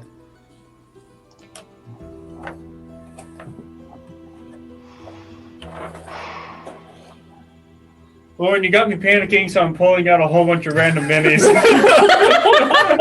Okay. I was like, oh, Okay. we did something? Wise. You come out, you emerge into the catacombs. Rye and Doran. And it's been very, very short period of time between the spells that you use to get. It's been maybe 5 minutes, maybe, as you emerge into the material plane from the library. You hear footsteps running to meet you, and Gertie runs into the room. She says, Sarai has sent me. You could use some assistance. She's on her way through the sewers to collect Nightbane. I'm here to take you directly to the source. She sent the big. You trust me? With my Then come with me. And she reaches out her hands. And Gertie tests teleport to take you Yay! What? What? Magic To Grandma the is the streets. best! I need to roll I don't know if to she's actually see a if this grandma, stays on target or not. Halberd, what's Stay your on end up target. desert? I have a question for you. How long after the red glow started growing and illuminating out of the windows, how long did you wait before you decided you were going to go in? I have been way too familiar with stupid rituals, so I'm moving in when the glow and the murmuring starts. And then hey, it's starting. That's the thing that triggered okay, I've got to go inside. Okay, so you went in fairly quickly. So at Kazator, what are you doing? Clarification question. Yes. How many days out are we until the Feast of Strengths? 7. You've got a week. Dang. What I would like to do is, as she says at the beginning, it clicks in my head the performance that was happening tonight at the Eleganza. Mm-hmm. I would like to start moving because I'm in the river district, and so I if I move southwest, I'm going to hit a point where I either tee off to go up to the Eleganza or down to the harbor district. So I would like to start moving in that direction as I send Jojo in a dragon tail style tattoo unfolds off me, and he comes, shoots up, and look out to see if something is happening at the Eleganza, at the Celestial Squirrel. If he sees nothing, we're gonna book it. I will.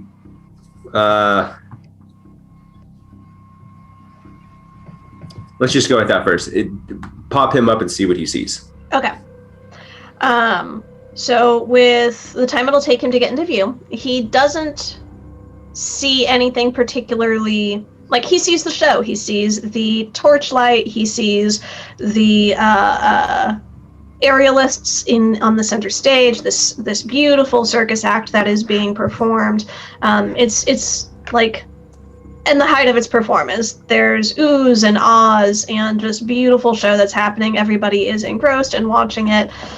Nothing particularly alarming or out of order from what you can tell. Okay, so he doesn't see the not the case order, but like the red glow or anything like that they're seeing at the harbor district currently. Okay, so my computer will work here. What are we now? Are we level 12. 12? Sweet. Okay. We're level dozen. And then type beast. So wait, Beasts run out at such a low level. I was trying to remember what my fast boy was. 8. Okay. Let's go. Sure. I'm gonna polymorph into a T-Rex and start running through the streets. And start running through the streets. Okay. Question. Yeah. Polymorph means you turn into something you have seen before, right? Let me check. But Polymorph says He's well traveled. he reads a I lot. love you, I was Kish. gonna say what does Renan look so The Mad Lad has found a way. Bring dinosaurs into our game. Let it happen, please. it just says the new form can be any beast whose challenge rating is equal to or less than the target's level. Okay. By the infinite power of D&D and stupid crap we can imagine, we have a See, dice. here's the thing. Here's the thing. Dinosaurs exist on some of the worlds that the Sanctums connect to. Yep. I have established, like, I know where they are and I know where they exist. And of course you do. Kazator, the worlds that the 11th hour has traveled to have not had them. Okay. That's fair. How well traveled are you on your home world? I mean, I think backstory wise, we established I have been traveling for, I want to say it was 13 years. Okay. That I've been going from, just basically going from town to town, learning about cultures and spreading story and song, essentially. All right. In that case, Researching and trading stories. I'm going to say that yes, you probably would have encountered dinosaurs of various types and species. So are there dinosaurs on my homeworld? There are dinosaurs on your homeworld. Yes! Yes! My world's cooler. Sweet. Hey, Yes. you Jordan. Hey, choose life, don't die. Oh, Jay. I killed Jay. No. Would y'all stop killing me off? No. Oh, hold Hey, on now. the last hold two were on your now, fault. Hold on now. Okay, I am going to So the you T-Rex biggest, it up. fastest thing. Yep, I am telling Jojo to follow. I am polymorphing T-Rex, and I am making a beeline for the Harbor District and the Broken Ore. Somebody please give me fan art of this. I want this so much. You've got the Gordon, Kazator, I love you. yes. No, thank you. Rolling horse. Just Go a heads get- up, Kazator. That's kind of shop. You had heard that it was at the Five Fiends in the Shallows, not the Harbor District. Oh, is that where it was? I'm sorry. Just making sure that you're going to the right place. Okay, I was going to the wrong place. Pulling up map. So Shallows, Five Fiends. It's the So the north. Shallows. North port. I It'll see, take you and a the little bit 12. to get there running through the Okay. city, and it's not going to be subtle.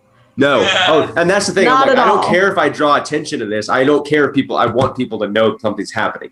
So I am full It's part of T-Rex the ritual. charging. I believe my speed as a T-Rex is 50. Nice. That's awesome. So I will. Yeah. I Guys, will I just want this image of a Let's go dragonborn full Let's go plate faster. riding a celestial horse, a hawk speed diving towards the thing, Yeah, he's and faster in than the me. distance, coming in behind them, is this massive T-Rex just tearing through the city. So where is Solyax coming from? Must go faster. Solex is coming from Dragon's Heart. Oh my gosh. So So he's I'm actually going, closer. From where you were in the Eleganza? I'm in 9, right? Oh my gosh, I was feeling better. You were in the River District. That's right, because you had gone to the River District. Yes, you are Correct. closer. So you get a T-Rex charging, a hawk following him. You as your hawk as well, probably similar place to where Jojo is, and then Solyak's catching up on his warhorse. Mm-hmm. Solyak's is just riding through town, and all of a sudden this T-Rex grows up in front of him. Like, that's Kisator. Yep, this tracks. I know tracks. We're on full air right now.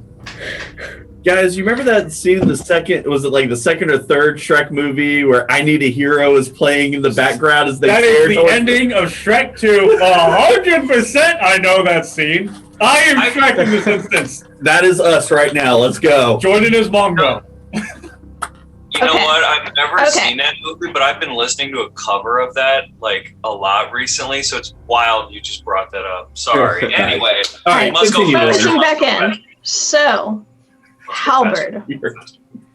Yes. You go into the front door of the Five Fiends. So, as I'm approaching, there's a window. Can I see in the window, because you said lights coming out the windows, what is taking place? Okay. You see 6 individuals. Frick. Oh, no. You see cool. a 2 humanoid, sort of beefier, burlier in the guise of the Brotherhood. You see between them is being held a limp, unconscious form. They are standing in the center of a circle of runes that has been inscribed on the ground. Patrolling the outside of the circle of runes are these pale-skinned, scale-covered, barb-covered, devilish-looking figures. There are elements of draconic heritage to them almost. You remember the dragon fiends that you had seen in the fight with Vanera, and how they had elements that were both draconic and devilish, and they were entirely in black. You're seeing similarities, except rather than the heritage with the double-pronged horns and the black dragon influence, these look to be more white. Elements of the shape of the face and the wings that are folded, hanging menacingly over their shoulders, are very reminiscent of white dragons. Are married to this fiendish element. They're pacing around the circle, staying opposite of each other, and standing in the circle, reading, reciting some arcane, devilish enchantment, is a large, chain-covered, barbed-spiked, fiendish figure. There seems to be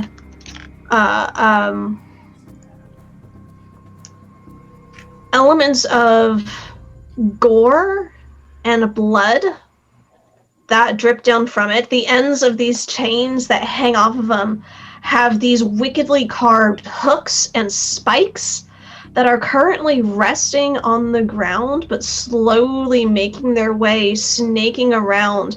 And as you're watching, they're growing and coming up this limp, unconscious figure's body, beginning to hold him in place and take the burden of his weight from these 2 other humans.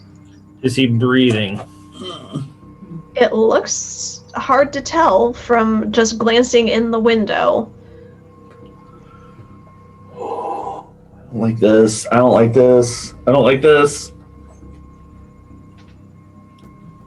This is bad. Cool. All right, this is going to be fun. They don't know I'm there. Nope. Awesome. Very differently. They do not seem to have an indication of your presence. There you go. Everything is Crazy. It's all good.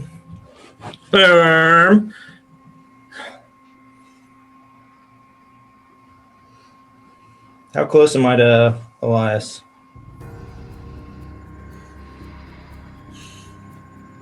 Let me see. You're at the window, is that right? Mm-hmm.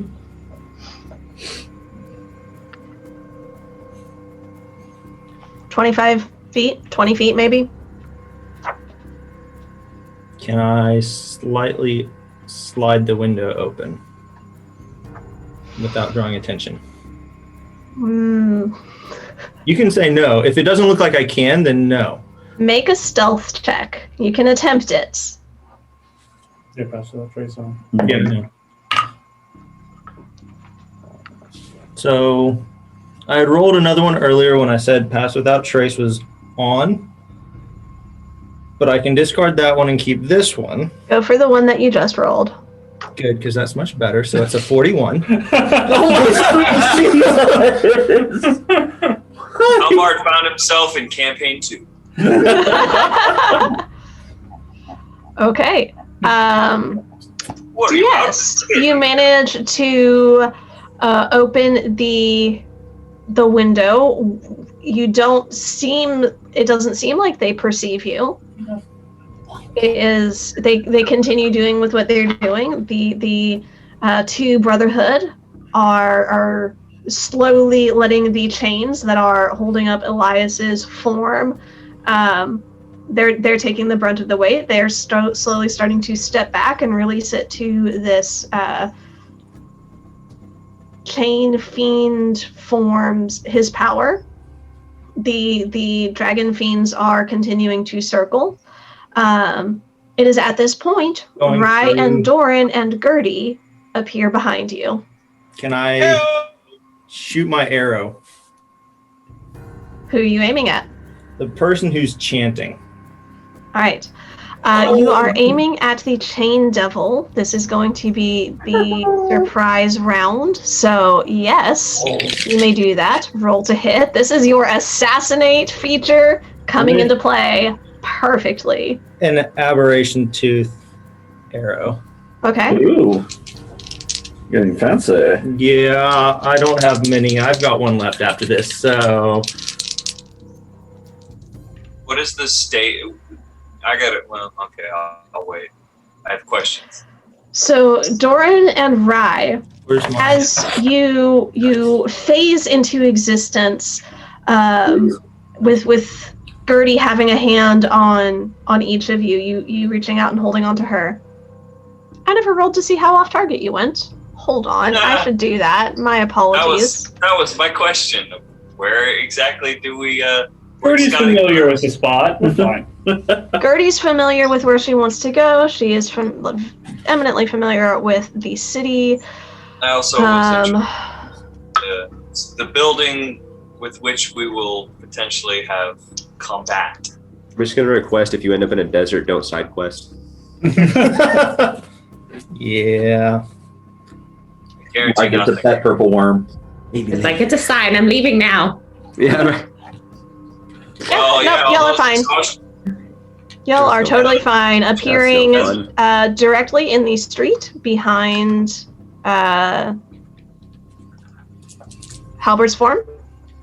Does anything look familiar to me? Any of these creatures beyond just their fiendish form? So With are your we- knowledge, Come on. as Halbert's firing his arrow, which was what was to hit? I was going to ask you about that. Can I use my marksman on that? Or is that too late to request? What, your sharpshooter? Yeah. Because it's a surprise round, I get advantage, and I generally Right. roll with that whenever I get advantage, but I want to... Yeah, you haven't told me what you rolled. I'm okay with that. Okay. With the negative bonus, it's going to be a 12, 13 plus 17 minus 5. 25 to hit. 25 will hit. As you see over Halbert's... Yes, please. Go ahead, Wes. As you see over Halbert's shoulder, you do recognize the form of the Chain Devil that he is sighting on. I'll recognize. Hmm? Oh God, I'm so nervous. Uh-huh. Oh, no, you definitely recognize, like, this specific chain devil. You are familiar with it. Oh no. You have That's seen it. this before. This exact figure. Steve. This is Bilal. This is not Bilal. This is not Bilal. Okay. This is one of his lieutenants. One of his God. favored servants. A little. Charlie. Is this the one that escaped Vanera's encounter? No, that was a bone devil. Okay.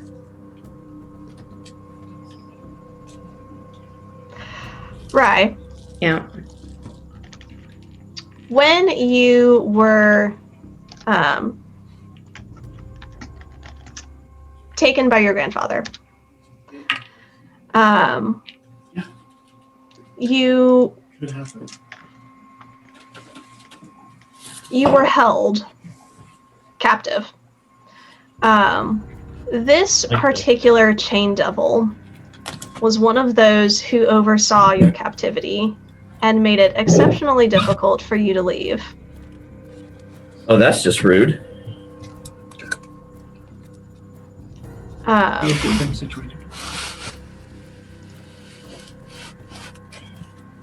And Lauren, do you want me to roll my attack?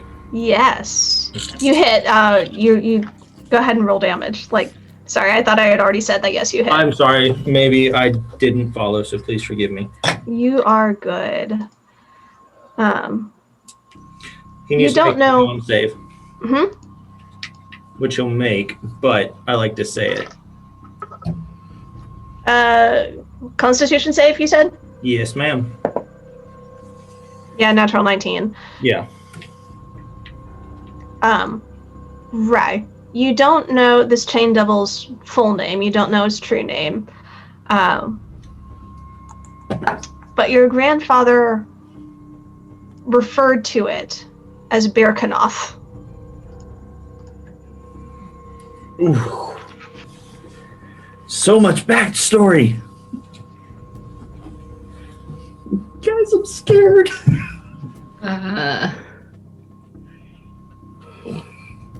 Let me know when you have the damage for that, Halberd. Mm-hmm. It is a glimpse. The sound of his voice echoing out, reading this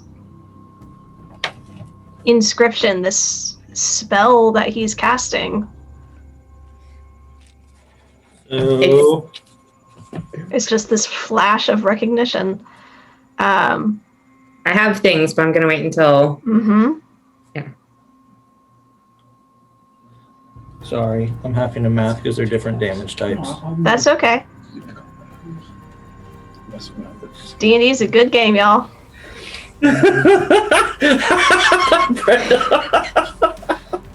I was like, no. Not shaking. No shaking. We're good. I'm just glad Lauren says the exhaustion starts after I go to sleep. Okay. I know, right? 26 points of necrotic damage, 40 points of piercing damage, and 17 points of my other stuff, so grand total of 83 points of damage. Because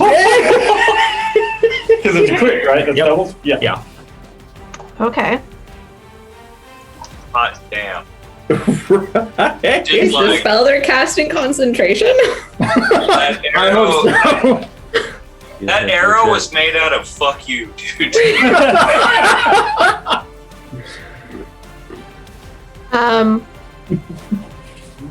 Screw this guy in particular. Describe to me how you're sighting this arrow. Where are you aiming? How is it impacting? Like, lay out the scene for me. Possible. He's muttering. I'm aiming straight for the jugular with necrotic energy because I've seen Val do that to people and melt their mouth off. So, that was kind of my goal with that, but if it has to be a chest shot, I'm okay with that too. Just as close to like up here as possible. With that shot and with the damage, Your arrow sinks through his neck. The necrotic damage, just this death magic. Let me double check. Yeah. No, this death magic taking a hold in its form, rotting it out.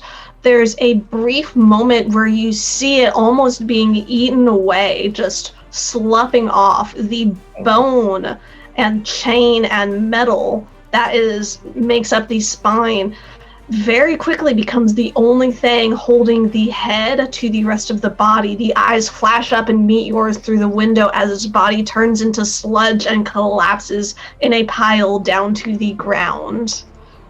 Love you, Halbard. Take care of that. Did you just one-shot him? Uh-huh. Yes! One-shotted the chain devil. Holy freak. Nice. I'm going My to. T-Rex for nothing. Right? There are still 4 foes. Yell. And as We're gonna- the chains collapse to the ground with the chain devil sludging, disappearing, Elias's form starts to collapse. The 2 cultists rush in to pick it up and hold it back up. The Abishai turn towards the front window and meet your eyes, and now it is on. So I'm gonna go ahead and have my second shot. Yeah, go ahead. Make your second shot. Who are you targeting? I'm curious, is this a... Do I get like a turn on a surprise round, or is this just combat? Like, can I use bonus action? Yeah, action, bonus action, movement. Cool. I'm going to say Bahamut sends his regard and fire a acid arrow that we made at one of the front dudes Mm-hmm. with sharpshooter. One of the Abishai? Yes. Guys with wings? Yes. Okay. I don't know what With it is. sharpshooter. So that is a 26 to hit. That will hit. And then Howard didn't need us. No. So we're good. Everybody go home. it's not, yeah, that's not nearly as good. That's going to be 6 plus 8 is 14 plus 10 is 24. Bonus action, look at Elias and do my call sign for the pendant. Okay. We've established unconscious people. Oh, Unconscious people can't drink tea. this is true. And he doesn't know you, so there's no implicit trust. Does he automatically fail saving throws? Oh, we talked about Bahamut. Uh-huh. Uh-huh. Uh-huh. Uh-huh. That means incapacitated. Incapacitated doesn't take actions or reactions.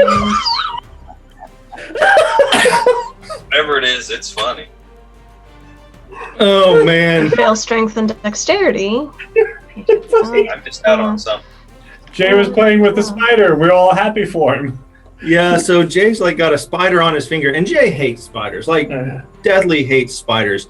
And Wesley just looks at him and is like, "Oh, look, you're overcoming your fears. I'm so happy for you." And the way he said it, I just lost it with a full mouthful of water, trying not to spew and trying not to choke. He almost went full Warren on us. One time, and I will never live it down. Nope. Sorry, All right, continue. I'm sorry. You know what? Halberd, Yeah, make a persuasion check at disadvantage. flip. It's hard to persuade an unconscious. Oh my god! Double nat 20. No, I want that. Take a picture. Take a picture. I want that. Bahamut is good. Thank you for the crit. Chills. So that's 21. Thank you. No, that's the second time this campaign that's happened. I did that. You what? Okay. Meant to be. I don't want to roll Something- any more today. Something about the Thank you, Pleach of babe. Bahamut the situation, something connects to Elias, even in his unconscious form, and he disappears into the necklace. I'm moving backwards. I am a god! Bye. I have a question. Was Halbard opened a window? Was he outside and like opened the window and shot through? Mm-hmm. And we're outside with him? Yep. Okay, cool. I was trying to mentally figure out where we were. Yep. That gives me. We are right on the other side of this, on the outside. Oh, is there a map? Maybe There I should is a look map. at it. That would be helpful for me to look at, huh? He's through a window. Okay. So at this point, now I want everybody to. At this point, I want Rye and Doran and Halberd to roll advantage. Or to roll initiative. Oh, wait, she said advantage. I'll roll advantage, yeah. But I took it back because she said advantage, so. Initiative. Because words are hard. Roll doo-doo. Alright, Halberd. I rolled a 17. Rye. 10. Doran. 8. Are those like LED lights on there? Yes. That's neato. The 2 tables and the stage. Yeah, they're like flickering. Neat. Lauren, this is the Okay. place they said that they unloaded all that nice, happy incense, right? Yes, and you do actually smell it burning. You would guess that they probably have it packed into the torches and candles that are set up throughout the room.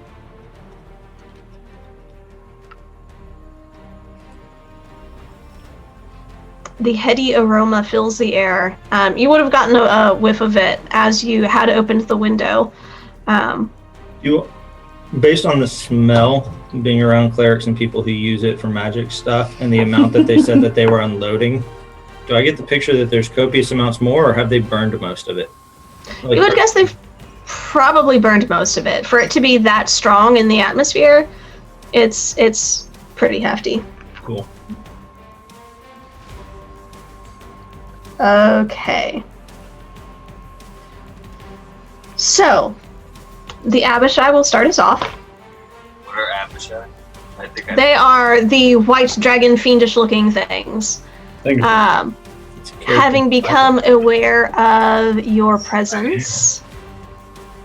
Said I moved back too. Took you back. Alright.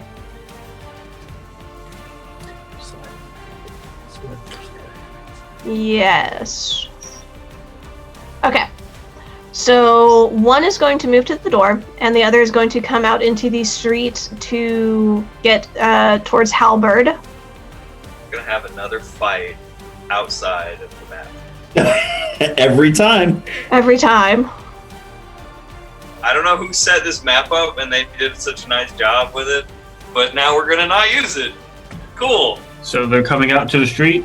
One is coming out, one is staying by the door. Door open. Okay. So Albert had backed up. They were moving closer. I mean, if I can be in front, I am. So there's more room. You appeared behind Halberd, and you haven't had a chance to move forward yet. Okay. That would be my suggestion, but that's up to you. I think that'll be fine. Okay.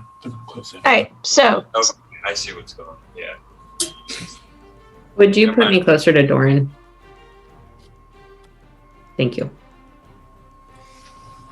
Don't like that Gertie is on that side of me right now. don't worry, Gertie can Gertie's fine. Gertie and tricks up her sleeve. Gertie casts teleport. Gertie's fine. Gertie is precious, and I don't want her to get hurt. Okay, So so they moved 10 feet out the door, and then is Halberd within 30 feet of the door? He said he backed up after he shot his arrow, so I think he's just outside of 30 feet from the actual door itself. Okay, so if they can move 30 feet and can they move 30 feet and get into melee range? That's the question. Well, from where they started. Yeah. Okay, they're going to do that. Good enough. They are going to swipe out with their claws and then with their longsword, both at halberd. Both of them are? Are both of them outside or just the one? Just one. One's outside, both attacks are at halberd. Okay, good deal. Claw is 19 to hit. Yep. Longsword is 23 to hit. Yep. Protection fighter on one of those. I love you. Would you have used it on the first one that hit? Probably. Okay. So that is going to be... Disadvantage. Right, but they had advantage on the attack, so that would have been a straight roll. I rolled them both at once. I'll just roll again. Straight roll. That is an 18 to hit. That's 1 point off, so that hits. Okay. Thank you, sir. Yeah, every time it works out so well. It could have been an actual 20. Yeah. Yeah, I mean, yeah. Why did he get advantage when he was attacking? He was making reckless attacks. Uh-huh. Oh, Nice. Beat the snap out of him. Nice. it's my That intent. is going to be only 7 points of slashing damage with the claws. Mhm. And then Yes, he killed his boss. with the longsword is going to be... He murdered his boss. Yeah, just a bit. Used the mini. I cannot roll for crap tonight. Praise God. 10 points of slashing damage with the longsword. Uncanny dodge. Okay. Yep. I didn't use it last time, and I should have, and now I learned a lesson that you can use this. Hey, You can. good. So I will. All right, so just remember that used your reaction. Mm-hmm. That's turn. Halberd, you are up now. Well, dipstick. I'll go ahead and hit him with my short swords. Because he's Right. in range now. So, Excuse me. yeah, let's do Zephyr Strike. Zephyr Strike, that'll be a good one. Natural. And with melee hit, you will have advantage on the attack also. Well, then I wouldn't have done Zephyr You Strike. got your extra D8. Yeah, and I hit a natural 20. Nice. So, That's impressive. Dang, I should have said, no, never mind.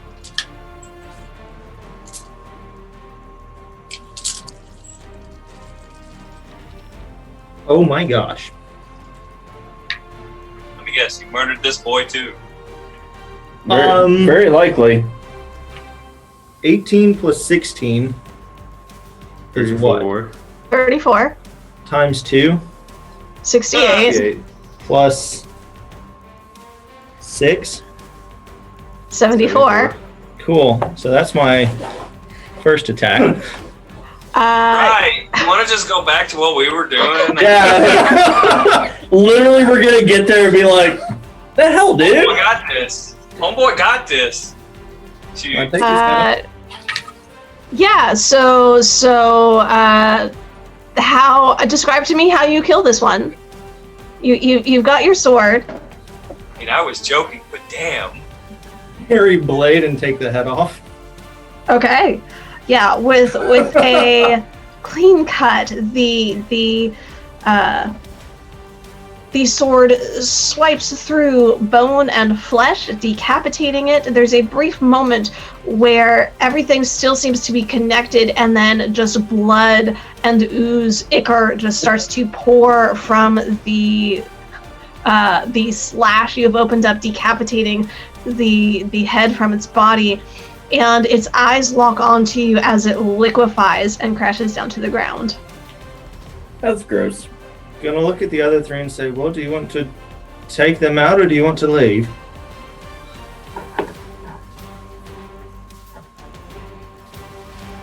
And they will answer on your turn. I'll shoot an arrow through. Can I? Where do I have to move to shoot somebody? Move back up to the window. I'll move over and shoot through the window at that dude. Because I ignore 3/4 coverage. And that is what that would be. That would be 3/4, but sharpshooter. Can you guys adjust the camera a little? Yeah, can we move the camera so we can see what's happening? Yep. Halbard is just so cool, y'all. He just I don't know. That one wasn't great. That was a 17 to hit on one of the dudes. Here's his line of sight. On the dude in the red cape. The dude on the red cape, I'm pretty sure that hits. Oh, yay!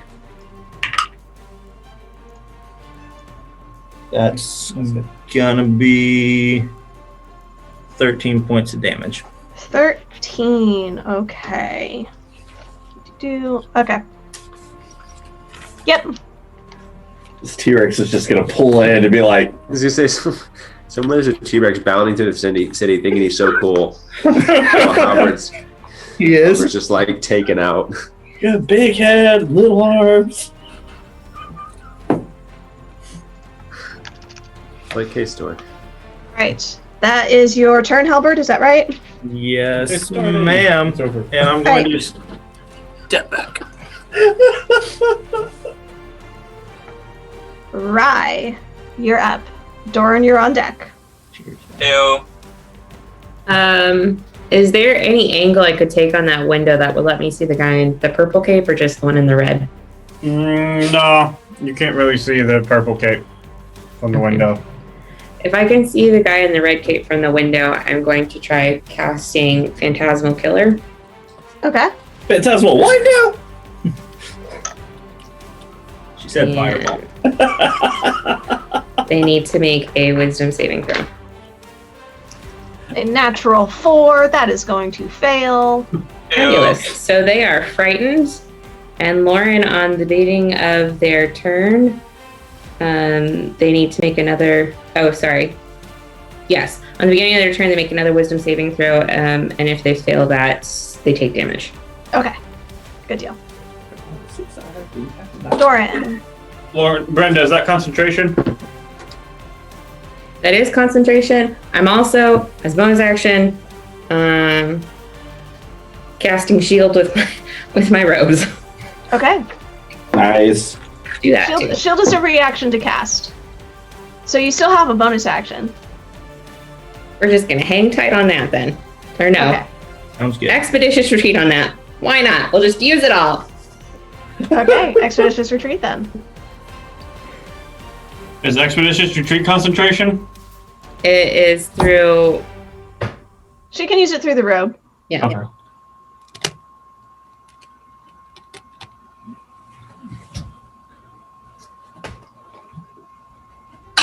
But yeah, that guy is frightened. And that will be my turn. Okay. Doran, you're up. I will, as I do, I want to ask Halbard, like, what's going on inside there? And I'm sauntering up to the door, ready for bad guys. I love it. What's going on? We're about to find out. That is so Your movement great. gets you to the door. All right, well then I want to have ready to actions for bad guys. So You do have your boots. Get in there. Yeah. Get in there. But I'm contemplating activating runes. Lauren, I wanted to ask earlier, how much space is this building on the inside? Does it look like a tall building? Or Decently not? tall. Okay. You thinking your giant's might? I'm thinking like, can a big boy get through a door? You know what I mean? It might be a little bit of a tight fit through the door. You'd squeeze through it, but inside there'd be plenty of room. All right, then I will go ahead and bonus action to use my giant's might and Roar! We've been waiting Yes! Yes! I'm very excited that it's on the board. Anyway, yeah, hold ready to action. Like when I see a bad guy, hammer, axe, hammer. When you see one, or when one comes within melee range? When I can hurt one of them. Oh, okay. When one is in hurting distance. Because technically you could use your distance zappy zap. Say what? And I could use that, but it's 15 feet, right? Right. Can I see? Well, can I even see the guy behind the door? You can see that there's a guy behind the door, yeah. Okay, I could hit him, but I couldn't hit anyone else, could I? Right, I think. Not 15 The other feet, guy'd no. be just out of range. Yeah, it's only 15 feet, so no, I'm gonna wait and see Okay. if they come at me, bro, or if I need to go get me some. Alright, so you're holding your action. Gertie is up. She is going to... Basically the bouncer right now, except you can't get out of this club. With you in the doorway there, kind of in the way for that. So she's gonna unleash with a... Yeah, she'll go 5th level magic missile. Does she need to move up to the window or something so she can see? Or stand like behind me or next to me. She's a little... She's back far enough in the street. She's gonna move over behind Doran and look in the door. I would make sure she would be able to see by me. Right. One back. Not quite that far.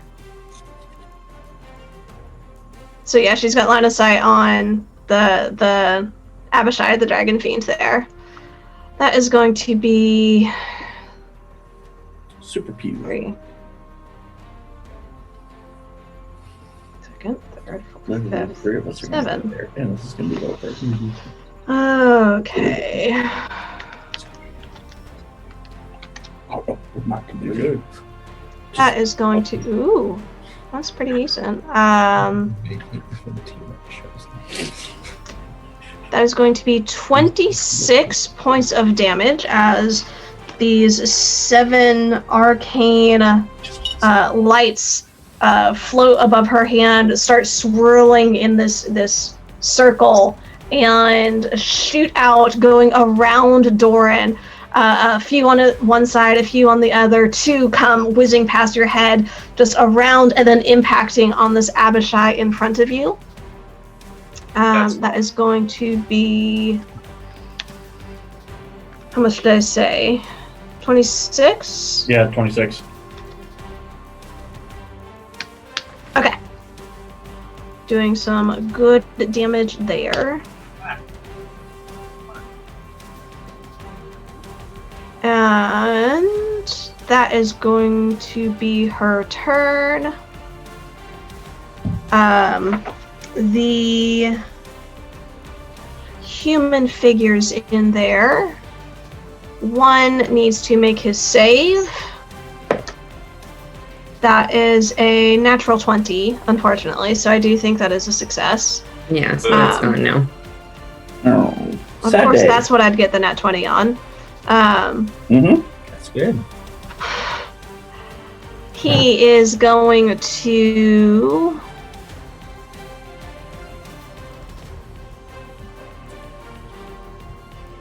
Does that not count for his turn? Making a save? Did she freeze? I think so. Oh no! Lauren, come back! Cast. You're back! Yay! I'm back. Okay, what did y'all hear? Or what did you not hear? What did you miss? Well, Brenda asked. Oh no! Brenda asked a question. I just wasn't sure if him making that save, if that ended up being his turn.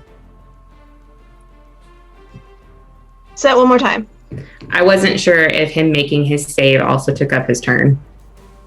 I don't believe so. What does the spell say? What's the spell description? At the start of each of the target's turns before the spell ends, they make their save. And on a successful save, the spell ends. At the end or at the beginning? At the start. At the start. Okay. And it didn't say use action. Right. Okay. So no, that's just that happened on his turn. Okay. So he didn't, because he saved, he didn't take any damage, or does he take damage and then get to save? No, he doesn't take any damage. Okay. So you see he casts a spell, and this giant spectral axe, and the blade of the axe is the shape of what looks like a massive claw. He motions it into being about 20-25 feet ahead of him, like right in the doorway. He's going to make a he'll use his spiritual weapon to make an attack on Doran. That's not good. Boy. Oh goody. This is what we wanted. That is going to be a 19 to hit. No, ma'am. So the spiritual weapon, the spectral energy cannot coalesce quickly enough to make any significant impact on you. That is his turn. The other guy. I can't point. What do you ask? Did y'all actually set it on the map? Yeah, it's right next to you. Oh, okay. Wow, I didn't see that. It's Looking very, down. It's very tiny. Yeah. it's with me. Cool. Neato! Wow! Oof. Okay. Yeah, the other guy is going to motion and cast Hold Person on Doran. So, Doran, I need you to make a Save? Wisdom saving throw. Alright. Eeny, meeny, miny, mo. I picked this one. So let's go. Oh, that's not great. Yeah, no, that's an 8. 8? Yeah. That is a failure. You are held, essentially. You're paralyzed, so you feel your muscles seize up as you're preparing and you're tensing and you're readying for action. You've got your eyes locked, waiting for something to come into range. You are unable to move at that point. You feel your muscles lock in a way that you are uncomfortable with. That is going to be his turn. Back to the top of the order, the Abishai is up, and the Abishai is going to come forward out from behind the doorway and make his attacks on Doran there. Try and get him dealt with. Let me guess, these have like advantage or something now, don't they? When you are paralyzed, yes. Awesome. Attack rolls will have advantage against you. That is going to be a natural 20. Ouch. With the claw strike, reaching out with the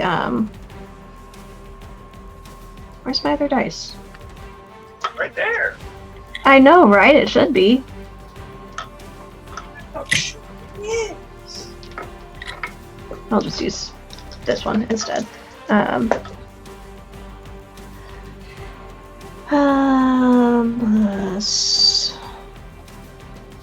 With the claw, 15? No, double that because it was a crit. 27 points of slashing damage. And with the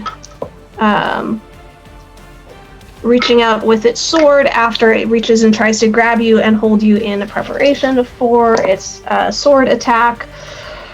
That is going to be a dirty 20. Dirty 20? Yeah, dirty. No. What's your AC? 21. Nice. So yeah, no, that misses. Yeah, I'm happy about that. Hey yo. Yeah, this is bad. Yeah, with advantage, that avoided a natural 1, so it was close. And no push-ups. I mean, technically, I still rolled it, so you can if you want. It just didn't impact. It has to count for whatever is being rolled. Otherwise, it's not worth it. Having failed its attack, it is going to move back into the room. If I can get out of this, I'm gonna kill him. Yeah, about 10 feet back. That will be just fine. Providing a little bit of coverage for the guy holding the concentration there. Okay. Halberd, you are up. Right is on deck. Gonna walk up to the window. Pull a bead off the fireball necklace and just flip it in the room. Okay. That is. Hold on. Let me check the radius on that. Real fast. At least our There's range like an is innocent fireball. civilian in there or something too, right? No, he got Elias out. Oh, he's already out. Yeah. Mhm. Never mind. I'm dumb. I Yep. thought he was Right in there. I thought you were saying yep to Garrett's dumb. I'm like, No. jerk. No, sorry. I was I mean, talking about the my- thing that Wesley just put down. My class is barbarian. It's fine. So the saving throws on that. I roll a 5, and a 6. Yeah. Perfect. Get it. Oh, man. I need Do the damage. All the damage. 2 more. The dablage. Yes. The cringe is real. It's okay. I almost missed the cringiness from the students. Almost. 32. 6, 12, 18. 32. So with me 40. being paralyzed, I gotta make a save later. 41. 41. May not. 41. Nice. So, Halberd.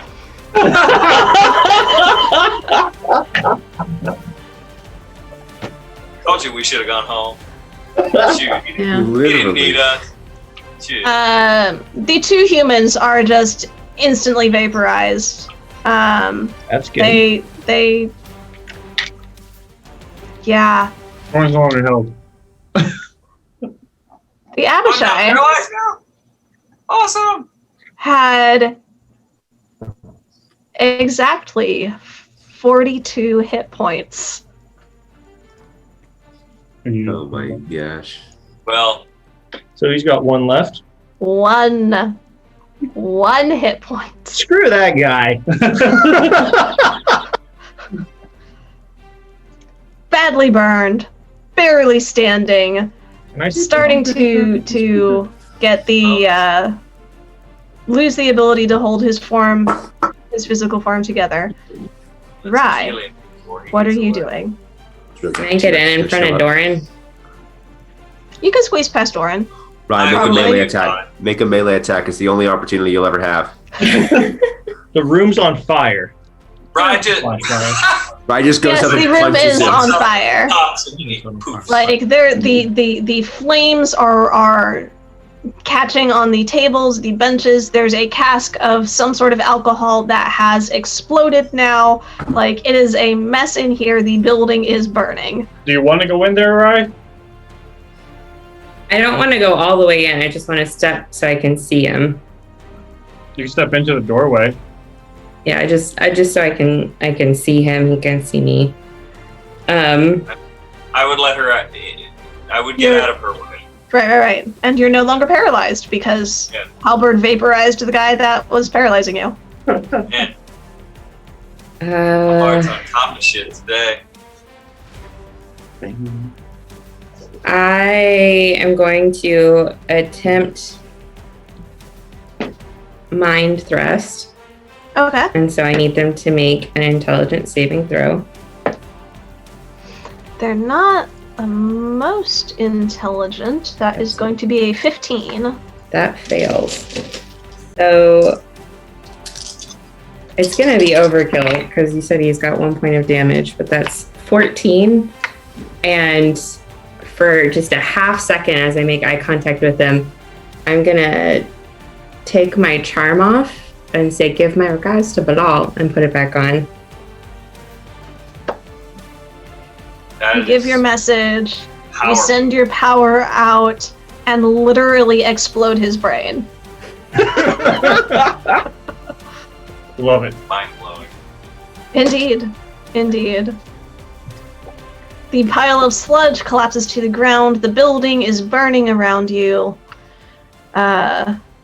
With Elias having been rescued from whatever ritual magical power they were attempting to do, we're going to go ahead and end the session there for tonight. As a T-Rex and rampages through the city. No.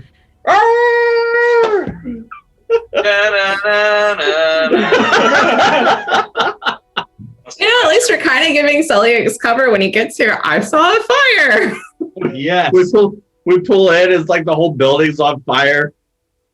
Like, Rylar's fireball?